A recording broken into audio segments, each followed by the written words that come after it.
Class live हुआ जी? हो गया है? क्लास लाइव है?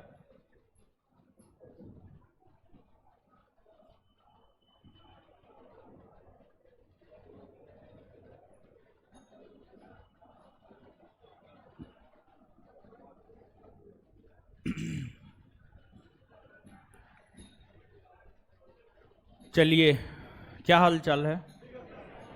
बढ़िया है। पहला नंबर चैप्टर का ऑब्जेक्टिव तो पूरा बता दिए थे, अब तो उसमें कोई कंफ्यूजन नहीं रहना चाहिए। चलिए, दूसरा नंबर चैप्टर के ऑब्जेक्टिव पे आते हैं, आज क्लियर कर देना है। ठीक है, पढ़े हुए हैं आप, मैक्सिमम क्वेश्चन आपसे बन जाएगा, 2 4 5 क्वेश्चन आपसे नहीं बनेगा। ठीक है, बाद बाकी मैक्सिमम बन जाना चाहिए। आ जाइए। और दूसरा नंबर चैप्टर में भी जो है आपको 50 तक हो गया था, 51 नंबर से आते हैं और पहले खत्म कर देते हैं, उसके बाद पहला नंबर चैप्टर का क्वेश्चन पूछेंगे, देखते हैं आप लोग क्या सब कर रहे हैं।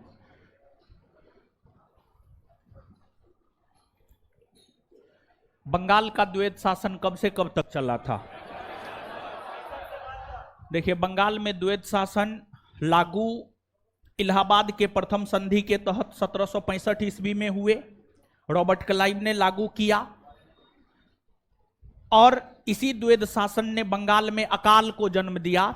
आधुनिक भारत में पहली बार अकाल 1770 ईस्वी में बंगाल में पड़ा था और इस अकाल के बाद जो है, अकाल पड़ने के बाद जो है 1772 ईस्वी में बंगाल के नए गवर्नर बनकर आए थे वारेन हेस्टिंग्स। वारेन हेस्टिंग्स ने देखा बंगाल अकाल ग्रस्त है तो वो कारणों की तहकीकात करने लगे, तो उन्हें पता चला कि बंगाल के अकाल का कारण द्वैध शासन है, जिस वजह से वारेन हेस्टिंग्स ने अतिशीघ्र द्वैध शासन को समाप्त कर दिया।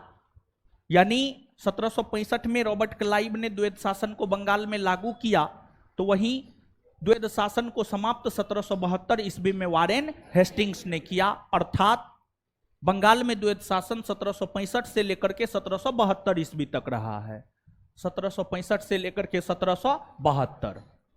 अब पूछेगा बंगाल में द्वैध शासन लागू किसने किया? हाँ, रॉबर्ट क्लाइव। समाप्त किसने किया? Warren Hastings. क्लाइव को बंगाल का गवर्नर कब बनाया गया? 1758। पलासी का युद्ध अत्यधिक ऐतिहासिक महत्व का था, यानी जो पलासी का युद्ध है 1757 ईस्वी में जो हुआ था, उसका अधिक ऐतिहासिक महत्व क्यों है? इसने भारत में फ्रेंच शक्ति का अंत कर दिया। भारत में फ्रेंच शक्ति का अंत वाडिवास के युद्ध ने किया, तो ये तो होगा नहीं। इसने बंगाल में ब्रिटिश वर्चस्व के लिए मार्ग प्रशस्त किया और उसके बाद संपूर्ण भारत पर ब्रिटिश नियंत्रण के लिए रास्ता खुल गया। हाँ, ये इसका सही उत्तर है। आंसर क्या हो जाएगा? बी। भारत में ईस्ट इंडिया कंपनी की सफलता का राज था, यानी जो east India company, British east India company Bharat में सफल हुई है, उसकी सफलता के पीछे कौन से कारण थे? पहला, भारत में राष्ट्रीय भावना की कमी। हाँ, कंपनी की सेना को पश्चिमी प्रशिक्षण मिला था तथा उनके पास आधुनिक हथियार थे। हाँ, भारतीय सैनिकों में राष्ट्रीय भावना का अभाव। हाँ, उपर्युक्त तीनों। आंसर डी हो जाएगा। निम्नलिखित में से किसने मीर कासिम तथा सुजाउद्दौला के साथ मिलकर, मीर कासिम तथा सुजाउद्दौला के साथ मिलकर अंग्रेजी ईस्ट इंडिया कंपनी पर युद्ध घोषित किया और वे बाद में बक्सर के युद्ध में अंग्रेजों से पराजित हुए? ऑप्शन मुगल बादशाह का है, जहांदार शाह, फरूख सियर, मोहम्मद शाह, शाह आलम द्वितीय। तो क्वेश्चन ये कह रहा है कि मीर कासिम और अवध के नवाब सुजाउद्दौला के साथ किस मुगल बादशाह ने बक्सर के युद्ध में भाग लिया था? तो आप सभी लोग जानते हैं कि इन दोनों के साथ शाह आलम द्वितीय ने भाग लिया था, अर्थात आंसर क्या हो जाएगा? शाह आलम द्वितीय। शाह आलम द्वितीय।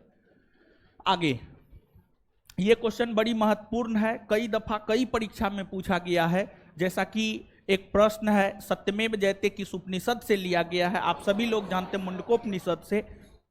उसी प्रकार का प्रश्न जो है ये भी है। ईस्ट इंडिया कंपनी और बंगाल के नवाब के बीच जब प्लासी का युद्ध हो रहा था, उस समय मुगल सम्राट कौन था? आलमगीर द्वितीय। आलमगीर द्वितीय। आलमगीर द्वितीय था। बहुत महत्वपूर्ण क्वेश्चन है, भूल जाता है, हम भी अपने स्टूडेंट लाइफ में इसको भूल जाते थे, आप याद रखिएगा। नवाब सिराजुद्दौला एवं ईस्ट इंडिया कंपनी के बीच संघर्ष का प्रमुख कारण था, यानी जो बंगाल के नवाब सिराजुद्दौला थे और जो ब्रिटिश ईस्ट इंडिया कंपनी था, इन दोनों के बीच संघर्ष का मूल कारण क्या था? पहला, अंग्रेजों ने सिराजुद्दौला के राज्यारोहण का विरोध किया ना, ऐसी कोई बात नहीं थी, गलत है ये। अंग्रेजों ने व्यापार छूटों का दुरुपयोग किया, हाँ, व्यापारिक छूटों का दुरुपयोग किया, यही मूल कारण था नवाब सिराजुद्दौला और अंग्रेजी ईस्ट इंडिया कंपनी के बीच युद्ध का। आंसर यही होगा। अंग्रेजों ने बंगाल में फ्रांसीसियों के उपनिवेश चंद्रनगर पर हमला किया, ऐसा कोई बात नहीं था। काला कारावास की घटना का होना, देखिए ये तो था ही, लेकिन जो है ये जो है आपको सबसे मूल कारण था, ये तत्कालिक कारण हो जाएगा, समझिएगा। आंसर बी होगा इसका। प्लासी के युद्ध में केवल कुछ सरदारों ने सिराजुद्दौला का साथ दिया, वे सरदार कौन थे? देखिए, मोहनलाल और मीर मदन, मोहनलाल और मीर मदन, इसके अलावा कोई भी सिराजुद्दौला का साथ नहीं दिया था, तो मोहनलाल हो जाएगा। राय दुर्लभ नहीं दिया था साथ, राजबल्लभ भी नहीं दिया था, मीर मदन दिया था, खादिम खां नहीं दिया था। 1 और 4 सी। काल कोठरी की घटना, जिसमें 146 में से 123 लोग एक छोटी कोठरी में बंद कर दिए जाने के कारण मर गए थे, कहां घटित हुई थी? मुर्शिदाबाद, ढाका, मुंगेर, कलकत्ता। कलकत्ता में घटित हुई थी। कहां घटित हुई थी? कलकत्ता में, समझिए, कलकत्ता में घटित हुई थी। आ जाइए, आ जाइए, आ जाइए।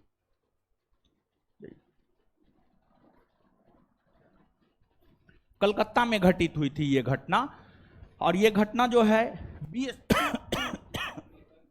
20 जून 1756, 20 जून 1756 ईस्वी को जो है यह घटना घटित हुई थी, जिसमें नवाब सिराजुद्दौला ने 146 अंग्रेज को एक छोटे से काल कोठरी में बंद कर दिया, जिसमें जब अगली सुबह खोला गया था तो मात्र 23 जीवित रहे, 123 मर गए थे। कलकत्ता में यह घटना हुआ था।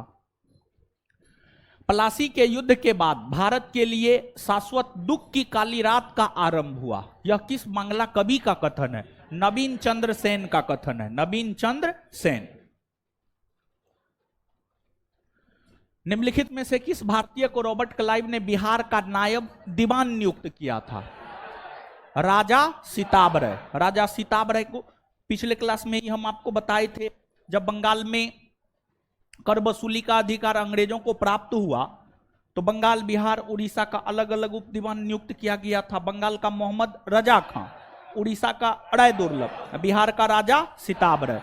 तो बिहार के संदर्भ में पूछा जाए राजा सीताबरय। मुर्शिद कुली खां को बंगाल 1717 ईस्वी तथा उड़ीसा 1719 ईस्वी की सूबेदारी किस मुगल बादशाह से मिली थी? तो देखिए, 1717 और 1719 के समय मुगल बादशाह थे कौन? उस आधार पर इसका आंसर निकल जाएगा।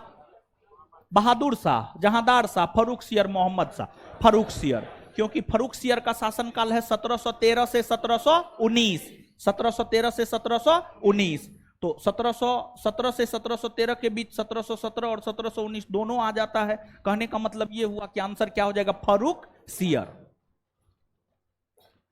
किसने मुर्शिदाबाद की स्थापना की तथा उसे ढाका के स्थान पर बंगाल की राजधानी बनाई? मुर्शिद कुली खां। मुर्शिदाबाद को बसाया और बंगाल की राजधानी ढाका के बजाय मुर्शिदाबाद को बनाया, मुर्शिद कुली खां। बंगाल के शासक मुर्शिद कुली जफर खां एवं अंग्रेजी ईस्ट इंडिया कंपनी के बीच के विवाद का सरप्रमुख कारण था।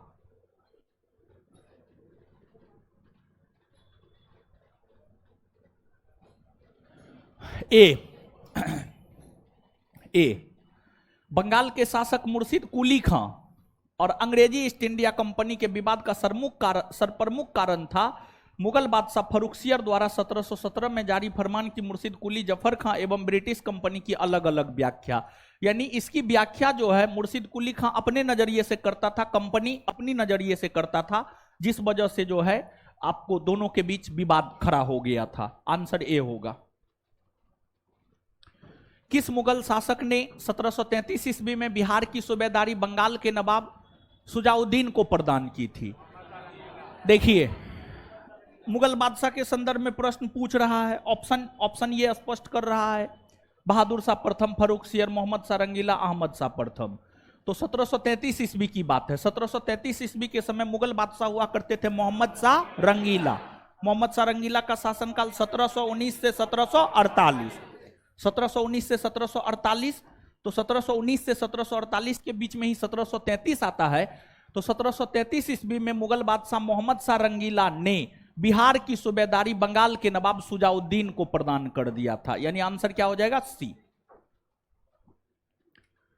बंगाल के किस नवाब ने यूरोपीय लोगों की तुलना मधुमक्खी के छत्ते से की, जिसे यदि ना छेड़ा जाए तो शहद देगी, पर यदि छत्ते के साथ छेड़छाड़ की गई तो मधुमक्खियां काट काट कर प्राण ले सकती है? कौन बोला था? अलीवर्दी खां। अलीवर्दी खां बोला था। अंग्रेजों द्वारा कलकत्ता तथा फ्रांसीसियों द्वारा चंद्रनगर की किलेबंदी सुदृढ़ करने का विरोध करते बंगाल के किस नवाब ने कहा, तुम व्यापारी हो, तुम्हें किले का क्या करना, मेरे संरक्षण में रहते हुए तुम्हें शत्रुओं का कोई भय नहीं था? कौन बोला? अलीवर्दी। बताए थे ना जी। हाँ, अब नहीं याद रखे हैं तो हम तो नहीं है कुछ कर सकते हैं। आगे, बंगाल का वह नवाब। देखिए प्रश्न बंगाल के नवाब के संदर्भ में है। यही प्रश्न जो है आपको मैसूर के शासक के संदर्भ में भी पूछा जाता है। तो बंगाल के नवाब के संदर्भ में प्रश्न है, बंगाल का वह नवाब कौन था जो जानता था कि वह अंग्रेजों को बंगाल की भूमि से निकाल बाहर कर सकता है, किंतु ऐसी स्थिति में उसके ही शब्दों में समुद्र में आग लग जाएगी? अलीवर्दी खां का कहना था ये। किसका? अलीवर्दी खां। बंगाल के किस नवाब ने अपने उत्तराधिकारी को यह सलाह दी, तीनों अंग्रेज, फ्रांसीसी एवं डच को एक साथ निर्बल करने का विचार मत करना, इन तीनों में अंग्रेज सबसे सशक्त है, पहले उसका अंत करना और अन्य तुमको विशेष कष्ट नहीं देंगे। देखिए ध्यान दीजिएगा, अलीवर्दी खां जब मृत्यु की शैया पर लेटे हुए थे तो उन्होंने अपना उत्तराधिकारी अपने नाती सिराजुद्दौला को घोषित कर रखा था, और मृत्यु की शैया पर लेटे हुए अलीवर्दी खां ने सिराजुद्दौला को सलाह दिया कि तुम जो है तीनों को एक साथ दबाने का प्रयास मत करना, तीनों को एक साथ दबाने का प्रयास करेगा तुम खुद दब जाएगा, खुद बर्बाद हो जाएगा। तो ऐसा करना कि अंग्रेज, फ्रांसीसी, डच तीनों को एक एक करके दबाना, समझ गए? 1 बाय 1 दबाना, तीनों को 1 बाय 1 परास्त करना, और सबसे पहले तुम अंग्रेज को परास्त करना, और जो डच और फ्रांसीसी है वो बहुत ज्यादा सशक्त नहीं है, उसको तुम ऐसे ही नष्ट कर सकते हो। यह बात अलीवर्दी खां ने अपने उत्तराधिकारी सिराजुद्दौला को समझाया था। यह बात अलीवर्दी खां ने अपने उत्तराधिकारी सिराजुद्दौला को समझाया था। तो किस नवाब ने अपने उत्तराधिकारी को यह सलाह दी? तो अलीवर्दी खां ने अपने उत्तराधिकारी सिराजुद्दौला को यह सलाह दी थी। तो उत्तर क्या हो जाएगा? अलीवर्दी खां। अलीवर्दी खां। बंगाल के नवाब अलीवर्दी खां का उत्तराधिकारी कौन बना? अलीवर्दी खां का उत्तराधिकारी सिराजुद्दौला बना। बंगाल के नवाब सिराजुद्दौला तथा ब्रिटिश ईस्ट इंडिया कंपनी के बीच विवाद के कारण थे। यानी बंगाल के नवाब जो सिराजुद्दौला है और जो ब्रिटिश ईस्ट इंडिया कंपनी है, दोनों के बीच विवाद का कारण क्या था? अंग्रेजों द्वारा कलकत्ता का किलाबंदी। हाँ, सिराजुद्दौला जब नवाब बना था तो अंग्रेजों ने कलकत्ता का किलाबंदी करना शुरू कर दिया, और फिर तब जाकर सिराजुद्दौला ने कलकत्ता का अभियान किया, और तब कालकोठरी की घटना घटित हुई, और यही घटना प्लासी के युद्ध का तत्कालिक कारण बना था। तो कलकत्ता का किलाबंदी भी एक कारण है। अंग्रेजों द्वारा दस्तक का दुरुपयोग यानी लाइसेंस का दुरुपयोग, हाँ, भगोड़े कृष्ण बल्लभ को कलकत्ता में अंग्रेजों द्वारा शरण देना, ये भी था। सभी 1 2 3 सभी, ये सभी कारण थे।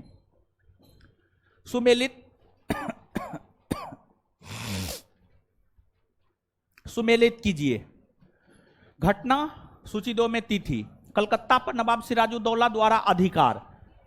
देखिए हुआ यह था कि नवाब सिराजुद्दौला जब नवाब बने तो उनके नवाब बनने के बाद अंग्रेजों ने कलकत्ता का किलाबंदी करना शुरू कर दिया। तो फिर नवाब सिराजुद्दौला ने कलकत्ता का अभियान करके कलकत्ता पर विजयी प्राप्त किया, और कलकत्ता का अभियान करके कलकत्ता पर जो नवाब सिराजुद्दौला ने विजयी प्राप्त किया है, यह घटना 5 जून से 20 जून के बीच घटित हुआ है। तो 5 से 20 जून 1756। कालकोठरी की त्रासदी 20 जून 1756, 20 जून 1756। अलीनगर की संधि 9 फरवरी 1757, 9 फरवरी 1757। पलासी का युद्ध 23 जून 1757। आंसर 1, 2, 3 और 4।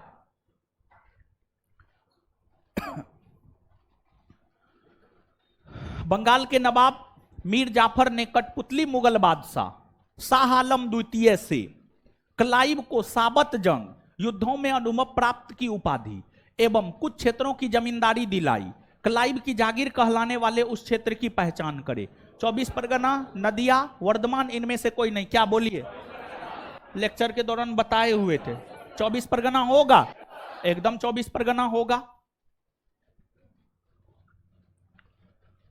कंगाल नहीं होगा, यहां पर बंगाल होगा। बंगाल, बंगाल को तो कंगाल करिए ना दिया था अंग्रेज, समझ गए। बंगाल के नवाब मीर कासिम ने मुर्शिदाबाद के स्थान पर मुंगेर को राजधानी बनाया। ये तो आप जानते हैं बनाया, लेकिन क्यों बनाया?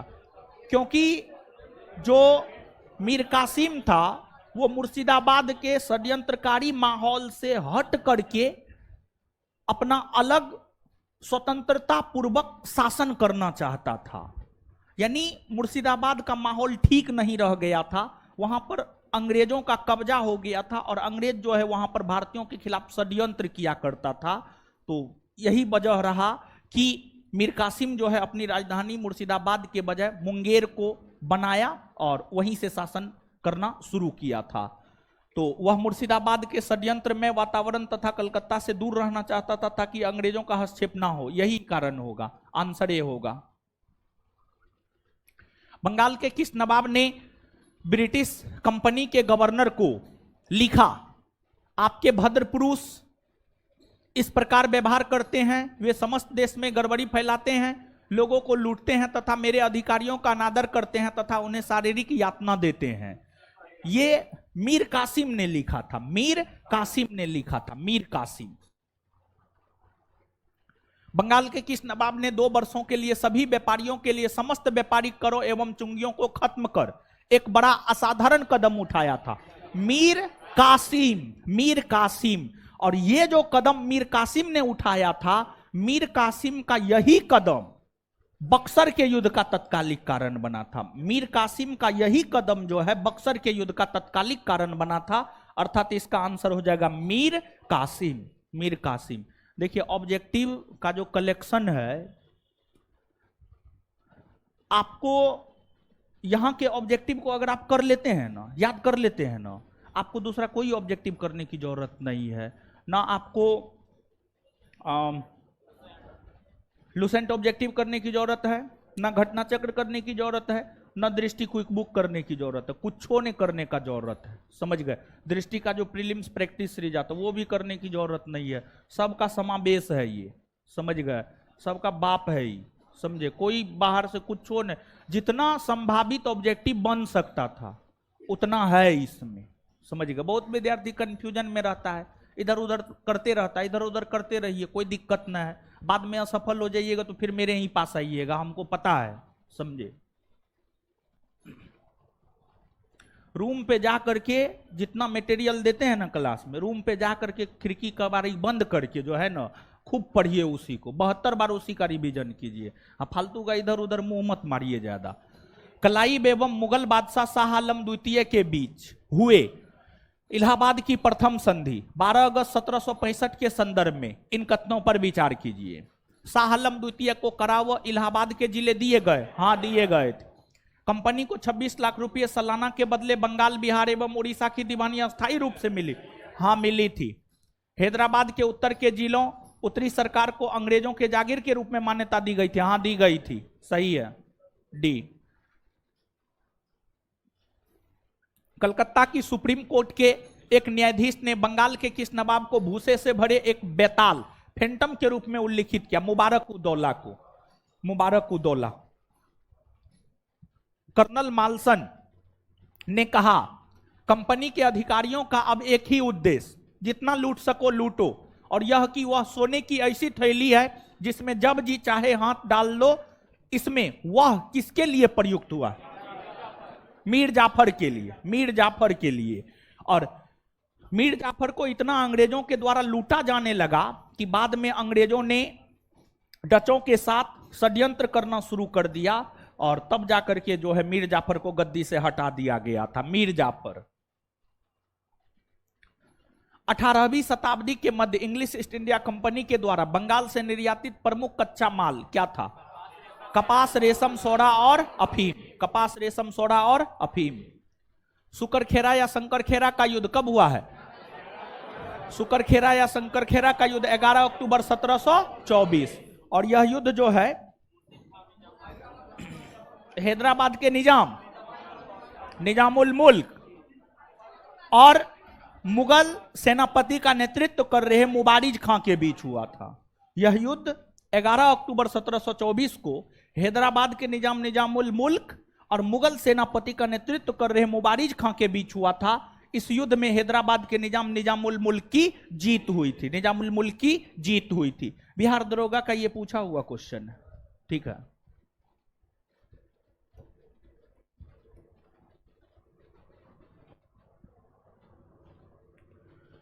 विचार कीजिए, पालखेरा का युद्ध, पालखेरा का युद्ध कब हुआ है? 1728। 1728 में यह युद्ध हैदराबाद के निजाम और मराठा पेशवा। मराठा पेशवा कौन था? बाजीराव प्रथम। बाजीराव प्रथम 1720 से 1740। बाजीराव प्रथम का शासनकाल 1720 से 1740, समझ गए। और इस युद्ध में जो है आपको हैदराबाद के निजाम की जीत हुई थी, सॉरी हैदराबाद के निजाम की हार हुई थी, हैदराबाद के निजाम की हार हुई थी। तब जाकर के दोनों के बीच मुंशी शिवगांव की संधि हुई और मुंशी शिवगांव के संधि के तहत ही हैदराबाद के निजाम की अगर हम लोग बात करें तो हैदराबाद के निजाम को जो है चौथ और सरदेशमुखी, समझ गए। तो पालखेरा का युद्ध मुंशी शिवगांव के संधि के तहत समाप्त हुई, जिसमें हैदराबाद के निजाम ने मराठों को चौथ और सरदेशमुखी नामक कर देना स्वीकार किया था। हाँ, देना स्वीकार किया था, हाँ सही है, क्योंकि हैदराबाद के निजाम की हार हो गई थी, मराठों के द्वारा चौथ और सरदेशमुखी लिया जाने लगा। सही है। ये निजामुल मुल्क आसफजाही वंश का था। हाँ, आसफजाही वंश का था। आंसर क्या हो जाएगा? 1 और 2। हैदराबाद में स्वतंत्र राज्य की स्थापना 1724 ईस्वी में किसने किया? चीन किलीज खां। आंसर में देखिएगा सी दे दिया है क्या? ए दिया हुआ है, ए है ना? हाँ ठीक है, नहीं हमको लग रहा था सी दे दिया है। चिनकिलीज खां होगा, चिनकिलीज खां। पालखेरा का युद्ध 1728 ईस्वी में लड़ा गया, अभी तुरंत बताए हैं, क्या होगा?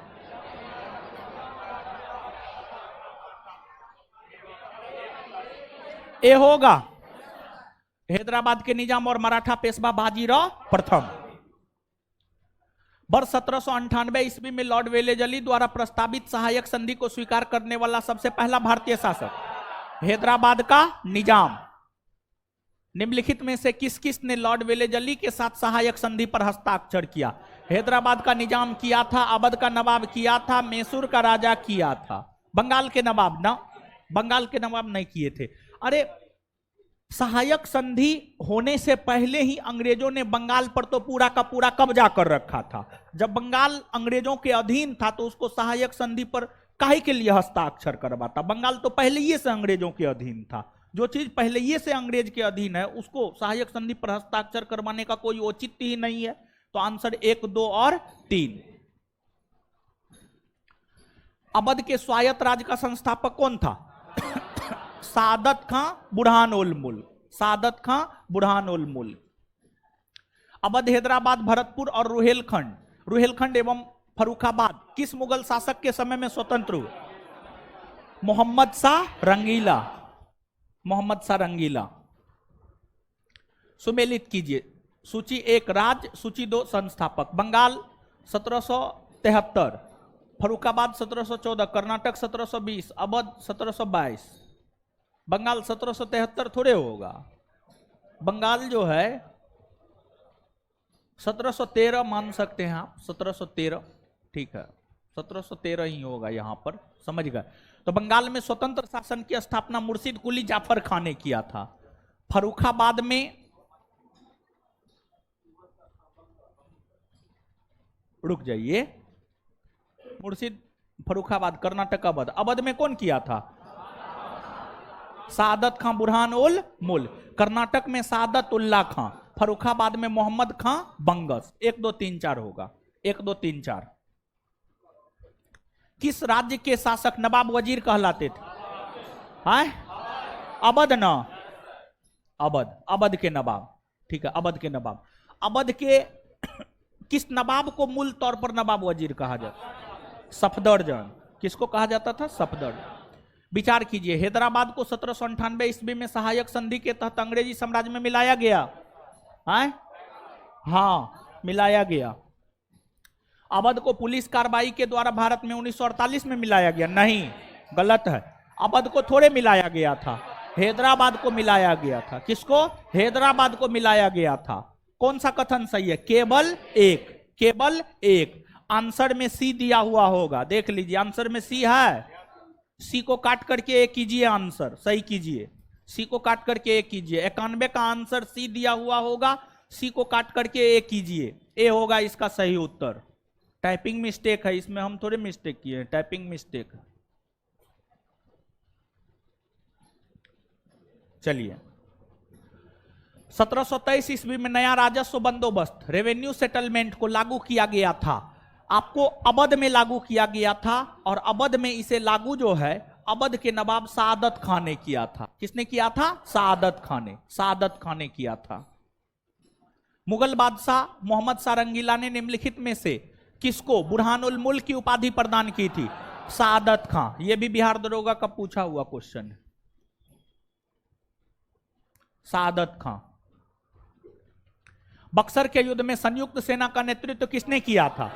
अवध के नवाब शुजाउद्दौला ने किया था। अवध के नवाब शुजाउद्दौला ने।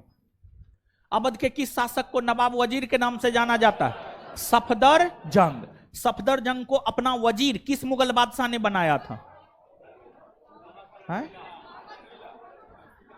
कौन बनाया था? अहमद शाह प्रथम। अहमद शाह प्रथम बनाया था, अहमद शाह प्रथम। निम्नलिखित में से किसने लखनऊ में बड़ा इमामबाड़ा बनवाया?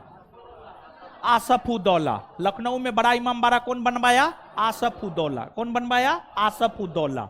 आसफउद्दौला बनवाया। निम्नलिखित में से किस शासक ने पानीपत के तृतीय युद्ध में अफगान शासक अहमद शाह अब्दाली का साथ दिया था? कौन दिया था? अवध के नवाब शुजाउद्दौला। अवध के नवाब शुजाउद्दौला ने।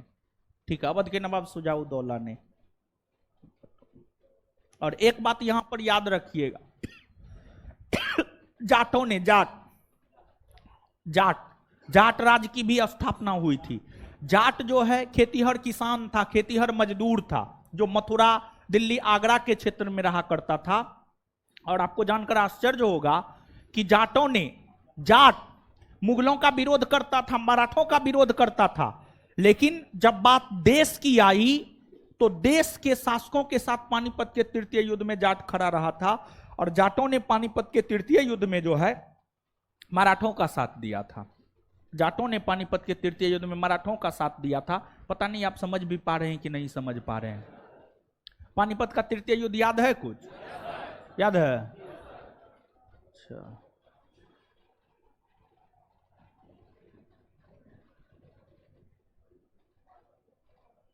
बोलिए कब हुआ है पानीपत का तृतीय? डेट के साथ बोलना है। 14 जनवरी 1761 बोल रहा है। सही बोल रहा है कि गलत? आए, अरे बोलिए ना जी। सही है। हाँ, किसके किसके बीच हुआ? आए, मराठा और अफगान। मराठों की तरफ से नेतृत्व कौन किया था?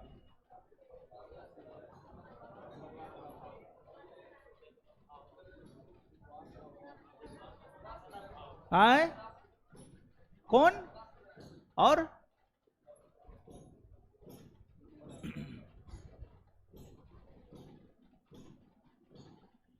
कैसे कृपा आएगा? नहीं आएगा कृपा, बैठ जाइए, विचार कीजिए। अब जो बता दिए हैं वो याद नहीं रखिएगा, जानते हैं क्या बताए, अब कुछ नहीं बताएंगे। विचार कीजिए, जो बता दिए हैं घर पे जाकर के देखते हैं जी। क्या बार देखे हैं उसको? विद्यार्थी जानते एक नंबर का बहानेबाज होता है। ठीक है, विद्यार्थी हम भी न रहे हैं, हम भी तो विद्यार्थी हैं। एक नंबर का बहानेबाज होता है।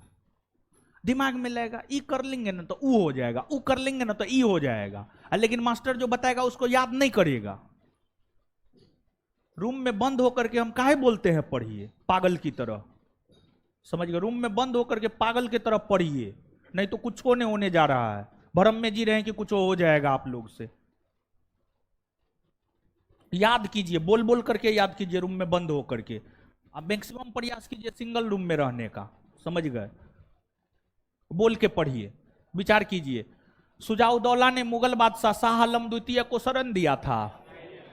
सुजाउदौला ने मुगल बादशाह, हाँ दिया था, एकदम दिया था, समझ गए?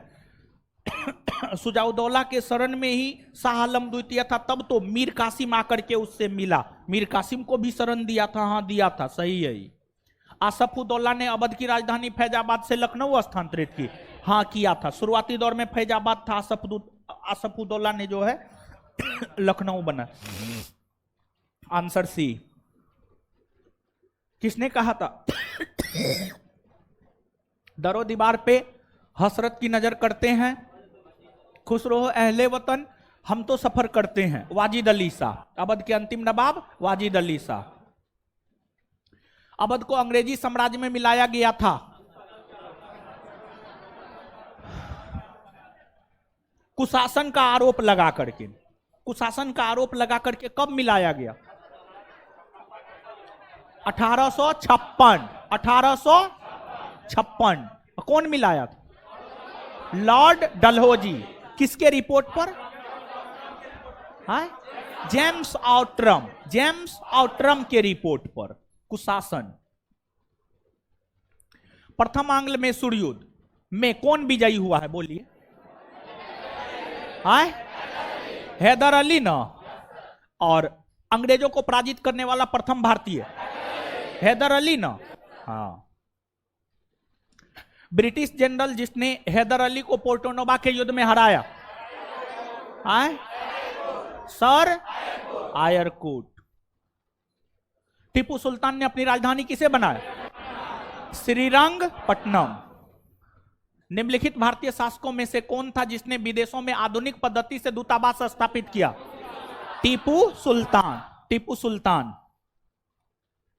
टीपू सुल्तान ने ब्रिटिश सेना को 1780 में हराया था पोल्लीलूड के युद्ध में। ये तो रिपीटेड क्वेश्चन है, पहला चैप्टर में भी ये क्वेश्चन था ना, पहला चैप्टर में भी ये क्वेश्चन था। अंग्रेजों ने श्रीरंगपट्टनम की संधि किसके साथ की थी? अंग्रेजों ने श्रीरंगपट्टनम की संधि टीपू सुल्तान के साथ की थी। किसके साथ? टीपू सुल्तान।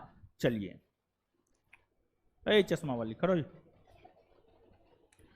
प्रथम आंग्ल मैसूर युद्ध की समाप्ति कौन संधि के तहत? प्रथम आंग्ल मैसूर युद्ध की समाप्ति कौन संधि के तहत?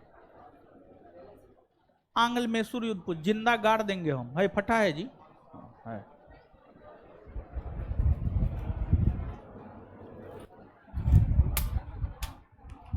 देखिए, इसमें हाथ फट सकता है, तो फट भी जाएगा तो हमको कोई दर्द नहीं होता है, समझ गए? द्वितीय आंग्ल मैसूर युद्ध की समाप्ति।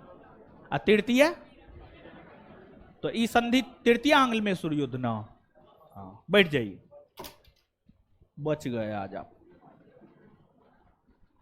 यही रहने दीजिए, ठीक है? देखिए, जब चोट लगे ना तो दर्द होना चाहिए, ठीक है? याद रहे कि हाथ फट टूट जाए कोई दिक्कत ना है, समझे? टीपू सुल्तान अंग्रेजों के साथ युद्ध में कब मारे गए? 1700 चतुर्थांग्ल मैसूर युद्ध। कौन एक सुमेलित है? प्रथम आंग्ल मैसूर युद्ध हैदर अली पराजित हुआ था जी ना, हैदर अली विजयी हुआ था, तो ये गलत है ना हो। द्वितीय आंग्ल मैसूर युद्ध हैदर अली ने अंग्रेजों को पराजित किया ना, और निर्णायक युद्ध था, और निर्णायक युद्ध था। इसमें ना किसी की जीत हुई ना किसी की हार हुई, ये भी क्या है? गलत। तृतीय आंग्ल मैसूर युद्ध, टीपू सुल्तान युद्ध जीता और अपना भूभाग अंग्रेजों को नहीं दिया ना। टीपू सुल्तान युद्ध हार गया और अपना आधा भूभाग अंग्रेजों को दे दिया, गलत। और जब एक तीन गो गलत है तो डी नंबर सही होगा। आंसर क्या हो जाएगा? डी। बेगम समरू ने एक अति प्रसिद्ध चर्च का निर्माण करवाया सरधना में। सरधना में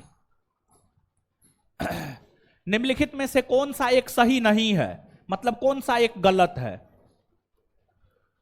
अली मर्दान खान ने बंगाल में राजस्व कृषि पद्धति प्रारंभ की थी। नहीं, बंगाल में राजस्व कृषि पद्धति अली मर्दान खान ने प्रारंभ नहीं किया था, बल्कि मुर्शिद कुली खान ने प्रारंभ किया था। मुर्शिद कुली खान। नीचे से 2 लाइन यहां पर लिखिए, लिखिए 1 लाइन।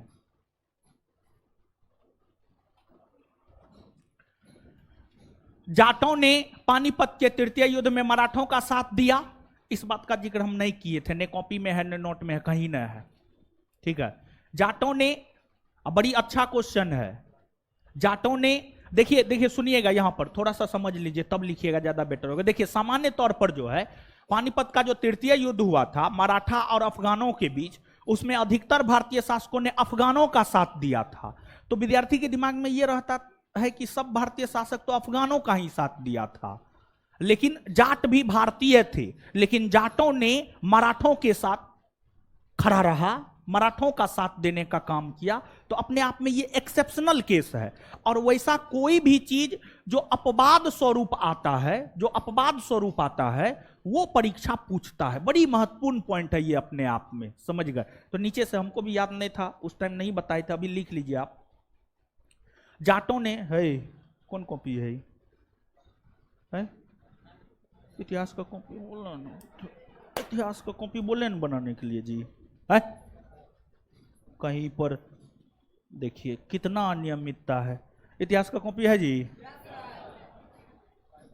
इतना चीज इतिहास में लिखा है, कहां गया जी सब? लिखिए, जाटों ने पानीपत के तृतीय युद्ध में, जाटों ने पानीपत के तृतीय युद्ध में मराठों का साथ दिया। जाटों ने पानीपत के तृतीय युद्ध में मराठों का साथ दिया। एक दूसरा पॉइंट, दूसरा पॉइंट, बंगाल में राजस्व कृषि पद्धति मुर्शिद कुली खान ने प्रारंभ किया। बंगाल में राजस्व कृषि पद्धति मुर्शिद कुली खान ने प्रारंभ किया। बंगाल में राजस्व कृषि पद्धति मुर्शिद कुली खान ने प्रारंभ किया। बंगाल में राजस्व कृषि पद्धति मुर्शिद कुली खान ने प्रारंभ किया। चलिए, तो यही गलत है, समझ गए? और चुनना हमको गलत को ही था, मतलब 110 का आंसर क्या हो जाएगा? ए। बाद बाकी BCD सही है, आप अपना पढ़ लीजिएगा। निम्नलिखित कथनों पर विचार कीजिए। पहला, पानीपत के तृतीय युद्ध में अहमद शाह अब्दाली ने इब्राहिम लोदी को पराजित किया था। आए? गलत है न हो? अहमद शाह अब्दाली ने मराठों को पराजित किया था। सदाशिवराव और विश्वासराव भाव को प्राप्त किया सेनापति के संदर्भ में। अब पेशवा के संदर्भ में कहे तो बालाजी बाजीराव को पराजित किया, बालाजी बाजीराव को पराजित किया। और छत्रपति के संदर्भ में कहे तो राजा राम द्वितीय को परास्त किया, राजा राम द्वितीय को परास्त किया। तो ये तो होगा नहीं, गलत है। तृतीय आंग्ल मैसूर युद्ध में टीपू सुल्तान की मृत्यु हुई? नहीं, चतुर्थ आंग्ल मैसूर युद्ध में मृत्यु हुई थी। चतुर्थ आंग्ल मैसूर युद्ध में, मतलब ये भी गलत है। पलासी के युद्ध में सिराजुद्दौला की पराजय के लिए मीर जाफर ने अंग्रेजों से मिलकर षड्यंत्र रचा था। हाँ, रचा था, इसलिए तो सिराजुद्दौला की हार हुई। ये क्या है? सही है। कौन सा सही है? केवल 3, आंसर बी। कौन सा युग्म सुमेलित नहीं है, मतलब कौन गलत है? देखिए, हेक्टर मुंडो बक्सर का युद्ध, बक्सर के युद्ध का नेतृत्व हेक्टर मुंडो ने किया था। हाँ, सही है। लॉर्ड हेस्टिंग्स आंग्ल नेपाल युद्ध, देखिए बंगाल के गवर्नर जनरल लॉर्ड हेस्टिंग्स बने थे, और लॉर्ड हेस्टिंग्स जो बंगाल के गवर्नर के पद पर हैं 1813 से 1823, 1813 से 1823, और 1813 से 1823 के बीच में ही 1814 से 1816 के बीच आंग्ल नेपाल युद्ध हुए हैं। तो आंग्ल नेपाल युद्ध के समय लॉर्ड हेस्टिंग्स थे, ये क्या है? सही है। लॉर्ड वेलेजली चतुर्थ आंग्ल मैसूर युद्ध। लॉर्ड वेलेजली का शासनकाल आप सभी लोग जानते हैं, 1798 से 1805, और चतुर्थ आंग्ल मैसूर युद्ध 1799। तो ई भी तो सही है ना, है ये भी सही है। जब एबीसी सही है तो गलत कौन होगा? डी नंबर, और गलत को ही चुनना है, मतलब आंसर क्या हो जाएगा? डी। अब डी आंसर इसलिए होगा कि लॉर्ड कॉर्नवालिस का शासनकाल है 1786 से 1793, और तृतीय आंग्ल मराठा युद्ध हुआ है 1816 से 1819। तो तृतीय आंग्ल मराठा युद्ध के समय लॉर्ड कॉर्नवालिस नहीं था। लॉर्ड कॉर्नवालिस नहीं था तो कौन था? तो तृतीय आंग्ल मराठा युद्ध के समय जो है आपको लॉर्ड हेस्टिंग्स थे। लॉर्ड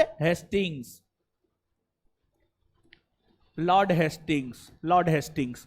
तो यही गलत है, आंसर यही होगा, यानी 112 का आंसर डी नंबर। विचार कीजिए, टीपू सुल्तान ने अपने नवीन प्रयोग से नई मुद्रा, नई मापतौल की इकाई और नवीन संबंध का प्रचलन किया। सही या गलत?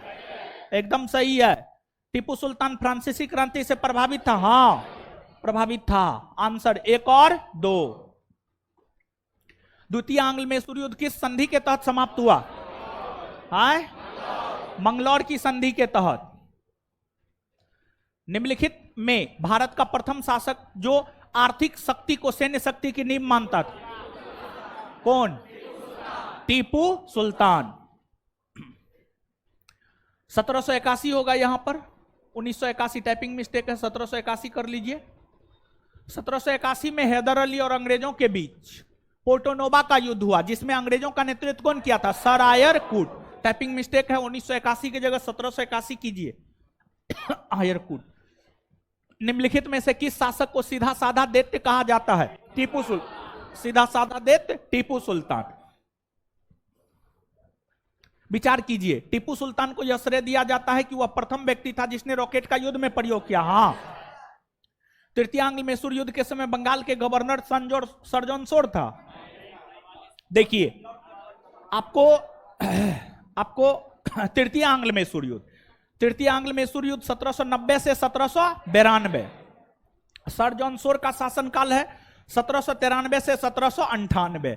तो सर जॉन सोर 1793 से 1798 तक बंगाल के गवर्नर जनरल रहे हैं, जबकि तृतीय आंग्ल मैसूर युद्ध 90 से 92 के बीच हुआ है। मतलब ये स्टेटमेंट सही है या गलत? गलत है। क्या है? गलत है। ये स्टेटमेंट गलत है, ये स्टेटमेंट गलत है। और जो है आपको तृतीय आंग्ल मैसूर युद्ध के समय बंगाल के गवर्नर जनरल थे लॉर्ड कॉर्नवालिस। कॉर्नवालिस का शासनकाल अभी तुरंत आप लोग जाने थे 1786 से 1793। 1786 1793। तो कौन सा सही है? केवल एक, आंसर ए। अंग्रेजों ने मैसूर पर नियंत्रण स्थापित करने हेतु किस शासक के साथ सहायक संधि किया था? कृष्णराज द्वितीय। यह भी बिहार दरोगा या बीपीएससी का पूछा हुआ क्वेश्चन है, या बिहार एसएससी? बिहार दरोगा, हाँ, पूछा हुआ क्वेश्चन है ये भी। हाँ, ये भी पूछा हुआ क्वेश्चन है। विचार कीजिए, हैदर अली ने अपने सैन्य संगठन को यूरोपीय पद्धति के अनुरूप संगठित किया था। सही है या गलत? है? गलत है। हैदर अली अपने सैन्य संगठन को यूरोपीय पद्धति के अनुरूप संगठित नहीं किया था, बल्कि टीपू सुल्तान किया था। कौन किया था? टीपू सुल्तान। गलत है ये। टीपू सुल्तान ने अपनी राजधानी श्रीरंगपट्टनम में स्वतंत्रता का वृक्ष लगवाया। हाँ, सही है। कौन सही है? केवल 2। आंसर देखिए इसमें क्या है। आंसर सही है, बी दिया है। हाँ, सही है। तीसरे आंग्ल मैसूर युद्ध को रोकने के लिए टीपू सुल्तान ने अंग्रेजों के साथ कौन सी संधि? श्रीरंगपट्टनम। और श्रीरंगपट्टनम के संधि के तहत जो है आधा राज टीपू सुल्तान अंग्रेज को दे दिया, 3 करोड़ युद्ध क्षतिपूर्ति के रूप में दिया, और अपना 2 पुत्र दिया। समझ गए? ये सब बात बताए थे। टीपू सुल्तान की मृत्यु 1799 ईस्वी में कहां हुई थी? श्रीरंगपट्टनम में। वडियार कहां के शासक थे? मैसूर रियासत के शासक वडियार कहलाते थे।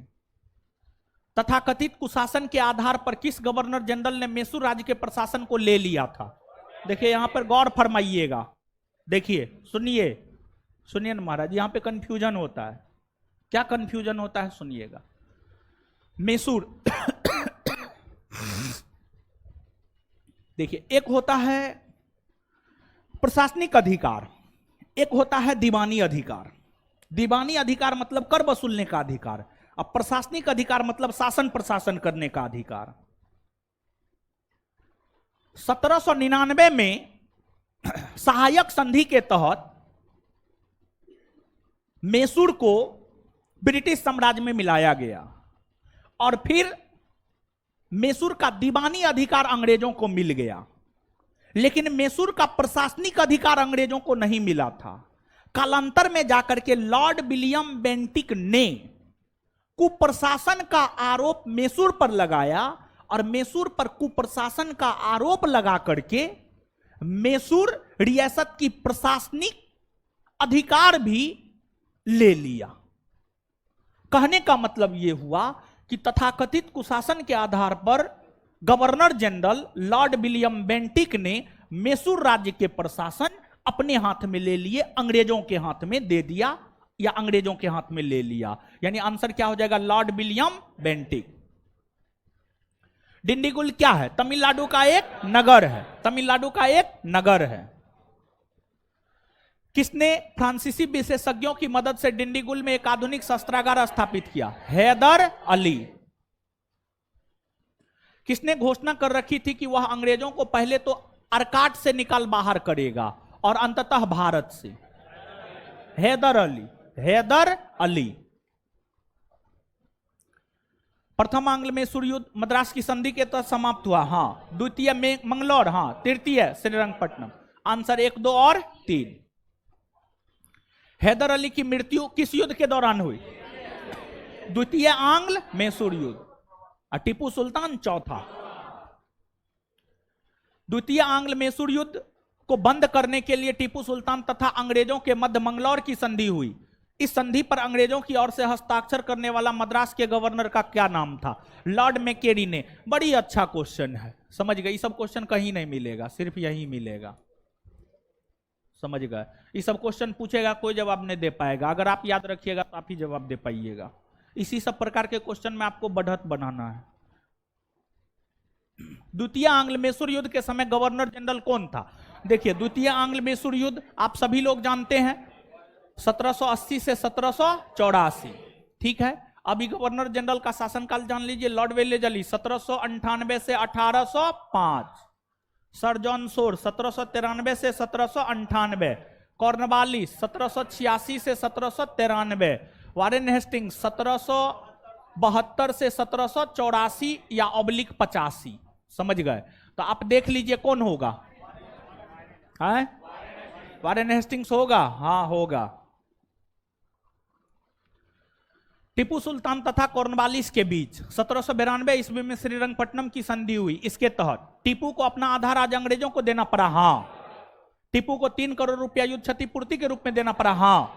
ब्रिटिश रेजिडेंट को श्रीरंगपट्टनम में स्थापित करना पड़ा, नहीं ना, ये नहीं हुआ था। अपने 2 बेटों को बंधक स्वरूप अंग्रेजों के पास रखना स्वीकार करना पड़ा, हाँ। 1, 2 और 4, 1, 2 और 4, सी।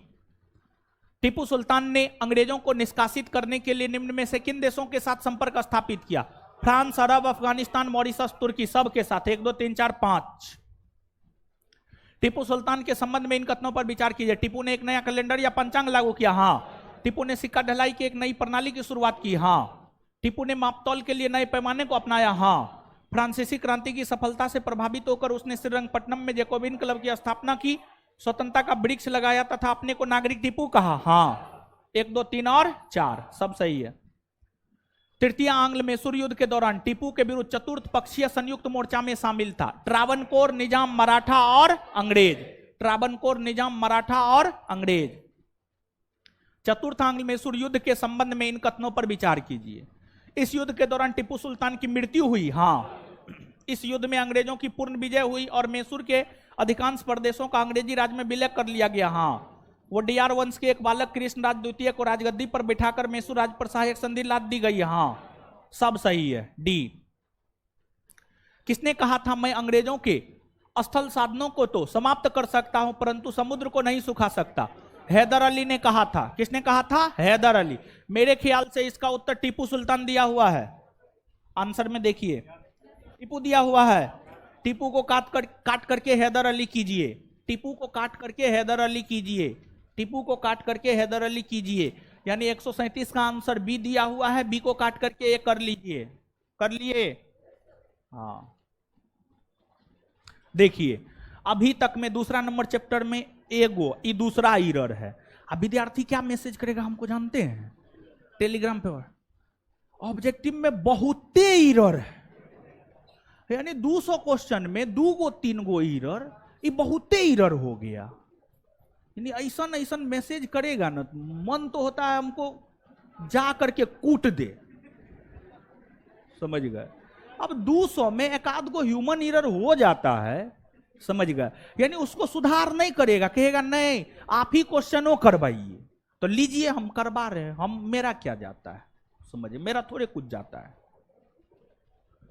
किसकी अत्यंत प्रिय उक्ति थी? भेड़ की तरह एक लंबी जिंदगी जीने से कहीं बेहतर है शेर की तरह। टीपू सुल्तान। क्वेश्चन करवाने के बाद नहीं याद होगा तब देखिएगा ना, ठीक है? देखिए मारना छोड़ दिए हैं, भाग जाता है विद्यार्थी, ठीक है? इसलिए मारना छोड़ दिए, समझे? विद्यार्थी को रखना भी तो जरूरी है, समझे? इसलिए नहीं मारते हैं, समझे? खैर जो पुराना विद्यार्थी उसको तो कुटबे करेंगे, नबका सबको नहीं कुटेंगे, समझ गया? नबका सब भाग जाएगा तब दीवाल को पढ़ाएंगे, समझे? जिसका गार्जियन आकर के कहता है कुटिए, उसको तो खूब कुटते हैं। कुछ का गार्जियन आकर के कहता है खूब कुटिए इसको, समझ गए? गुरु नानक ने अपना उत्तराधिकारी किसे नियुक्त किया? गुरु अंगद। किस सिख गुरु ने गुरुमुखी लिपि प्रारंभ किया? गुरु अंगद। पंजाब में अमृतसर नगर को स्थापित किया? गुरु रामदास ने। कब? 1577। 1577। किस सिख गुरु को अकबर ने 500 बीघा जमीन दी थी? गुरु रामदास। रामदास को नहीं मिला था, उसकी बीवी को मिला था, तो रामेदास माना जाएगा, रामदास। कौन सा युग्म सही सुमेलित है? मीरी पीरी, अमरदास, अर्जुन देव। आदि ग्रंथ। आदि ग्रंथ अर्जुन देव ने लिखा, यही सही है, बाद बाकी सब गलत है।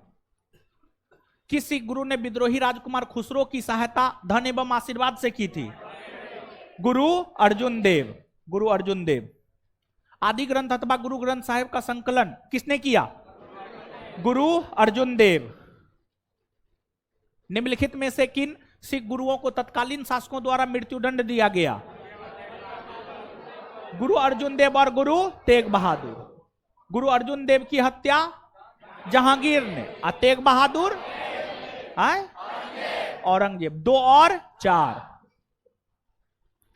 विचार कीजिए। गुरु नानक का आत्मा गुरु अंगद को कहा जाता है। हाँ सही है। गुरु अमरदास ने हिंदुओं से अलग एक विवाह पद्धति लवन की शुरुआत की। हाँ। गुरु अंगद ने सिख धर्म के प्रचार हेतु 22 गद्दी की स्थापना किया? नहीं, गुरु अमरदास ने किया था। 22 गद्दी की स्थापना अंगद नहीं बल्कि गुरु अमरदास ने किया था। मतलब ये क्या है? गलत है। कौन कौन सही है? 1 और 2। Answer C. विचार कीजिए। अमृतसर का किलाबंदी गुरु रामदास ने करवाया? नहीं, अमृतसर का किलाबंदी जो है गुरु हरगोविंद ने, सिख धर्म के छठे गुरु गुरु हरगोविंद ने करवाया था। गलत हो गया। अर्जुन देव ने 1589 में अमृतसर में स्वर्ण मंदिर या हर मंदिर की स्थापना किया? हाँ किया था, सही है। आंसर केवल 2। किस सिख गुरु की मृत्यु के लिए औरंगजेब जिम्मेदार है? गुरु तेग बहादुर। गुरु तेग बहादुर। निम्न में से किस स्थान पर एक प्रसिद्ध सिख गुरुद्वारा अवस्थित है? हेमकुंड में, उत्तराखंड के चमोली जिला में है। पटना में किस सिख गुरु का जन्म हुआ है? गुरु गोविंद सिंह। गुरु गोविंद सिंह। किसकी समाधि के कारण नांदेड़ गुरुद्वारा सिखों द्वारा पवित्र माना जाता है? गुरु गोविंद सिंह। गुरु गोविंद सिंह की हत्या 1708 में महाराष्ट्र के नांदेड़ में न हुआ था, गुलखा नामक पठान ने। गुलखा नामक पठान ने किया था। ये पढ़िएगा ना, कौन बुक? एस.के. पांडे। ठीक है, एस.के. पांडे में बहुत डाटा है, लेकिन एस.के. पांडे में एरर बड़ी है, समझ गए? दिमाग चकरा देता है, समझे? अब तो कुछ टीचर भी कहने लगा है एस.के. पांडे पढ़िए, डाटा वाला बुक है।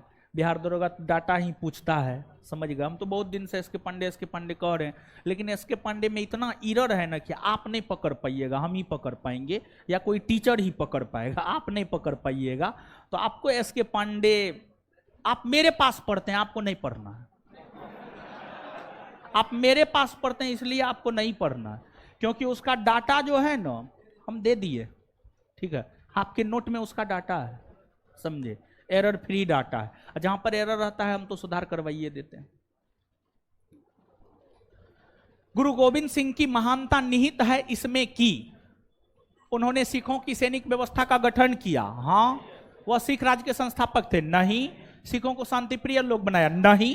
शांतिप्रिय बनाता तो चकमोरे का युद्ध लड़ता, आनंदपुर साहिब का युद्ध लड़ता, खिदराना का युद्ध लड़ता।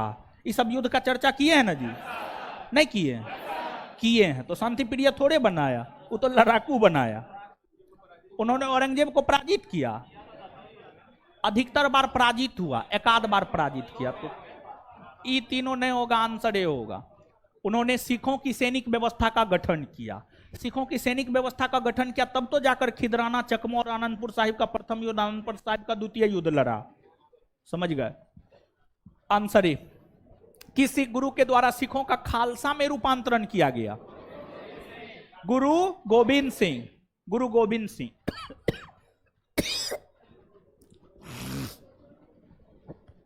अंतिम गुरु गुरु गोविंद सिंह। रंजीत सिंह के राज्य में सम्मिलित था दिल्ली, काबुल, मकराना, श्रीनगर। श्रीनगर शामिल था, श्रीनगर। रंजीत सिंह के राज्य में 4 गो राजधान हो, लाहौर, पेशावर, कश्मीर, मुल्तान। तो कश्मीर की राजधानी श्रीनगर, कश्मीर में ना श्रीनगर, जम्मू का श्रीनगर शामिल था, बाद बाकी क्षेत्र शामिल नहीं था। रंजीत सिंह किस मिसल से संबंधित थे? सुकर चकिया। महाराजा रंजीत सिंह के राज्य की राजधानी लाहौर। कहां थी? लाहौर। रंजीत सिंह ने सुप्रसिद्ध कोहिनूर हीरा प्राप्त किया शाह सूजा से। शाह सूजा से।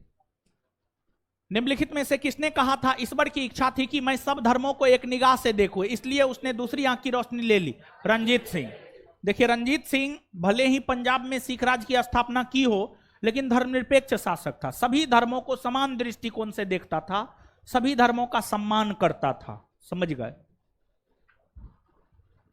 महाराजा रंजीत सिंह के उत्तराधिकारी कौन? खड़क सिंह।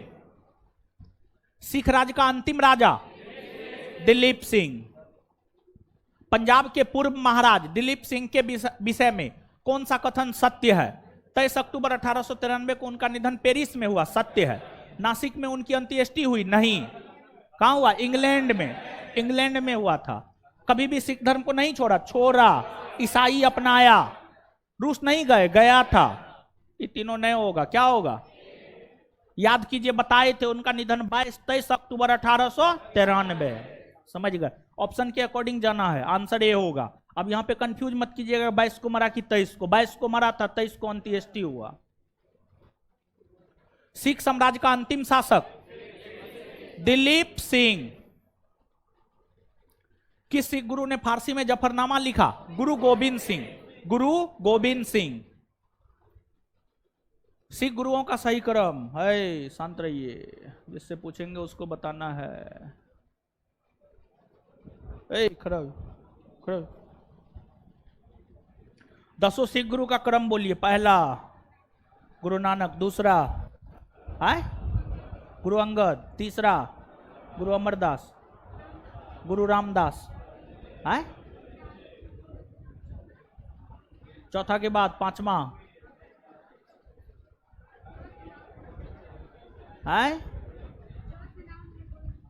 जो से नाम है अर्जुन देव। हाँ, उसके बाद हर गोविंद। हाँ, उसके बाद हर किशन, हर राय, उसके बाद तेग बहादुर, गुरु गोविंद सिंह। बैठ जाइए, बताइए इसका आंसर बताइए क्या होगा?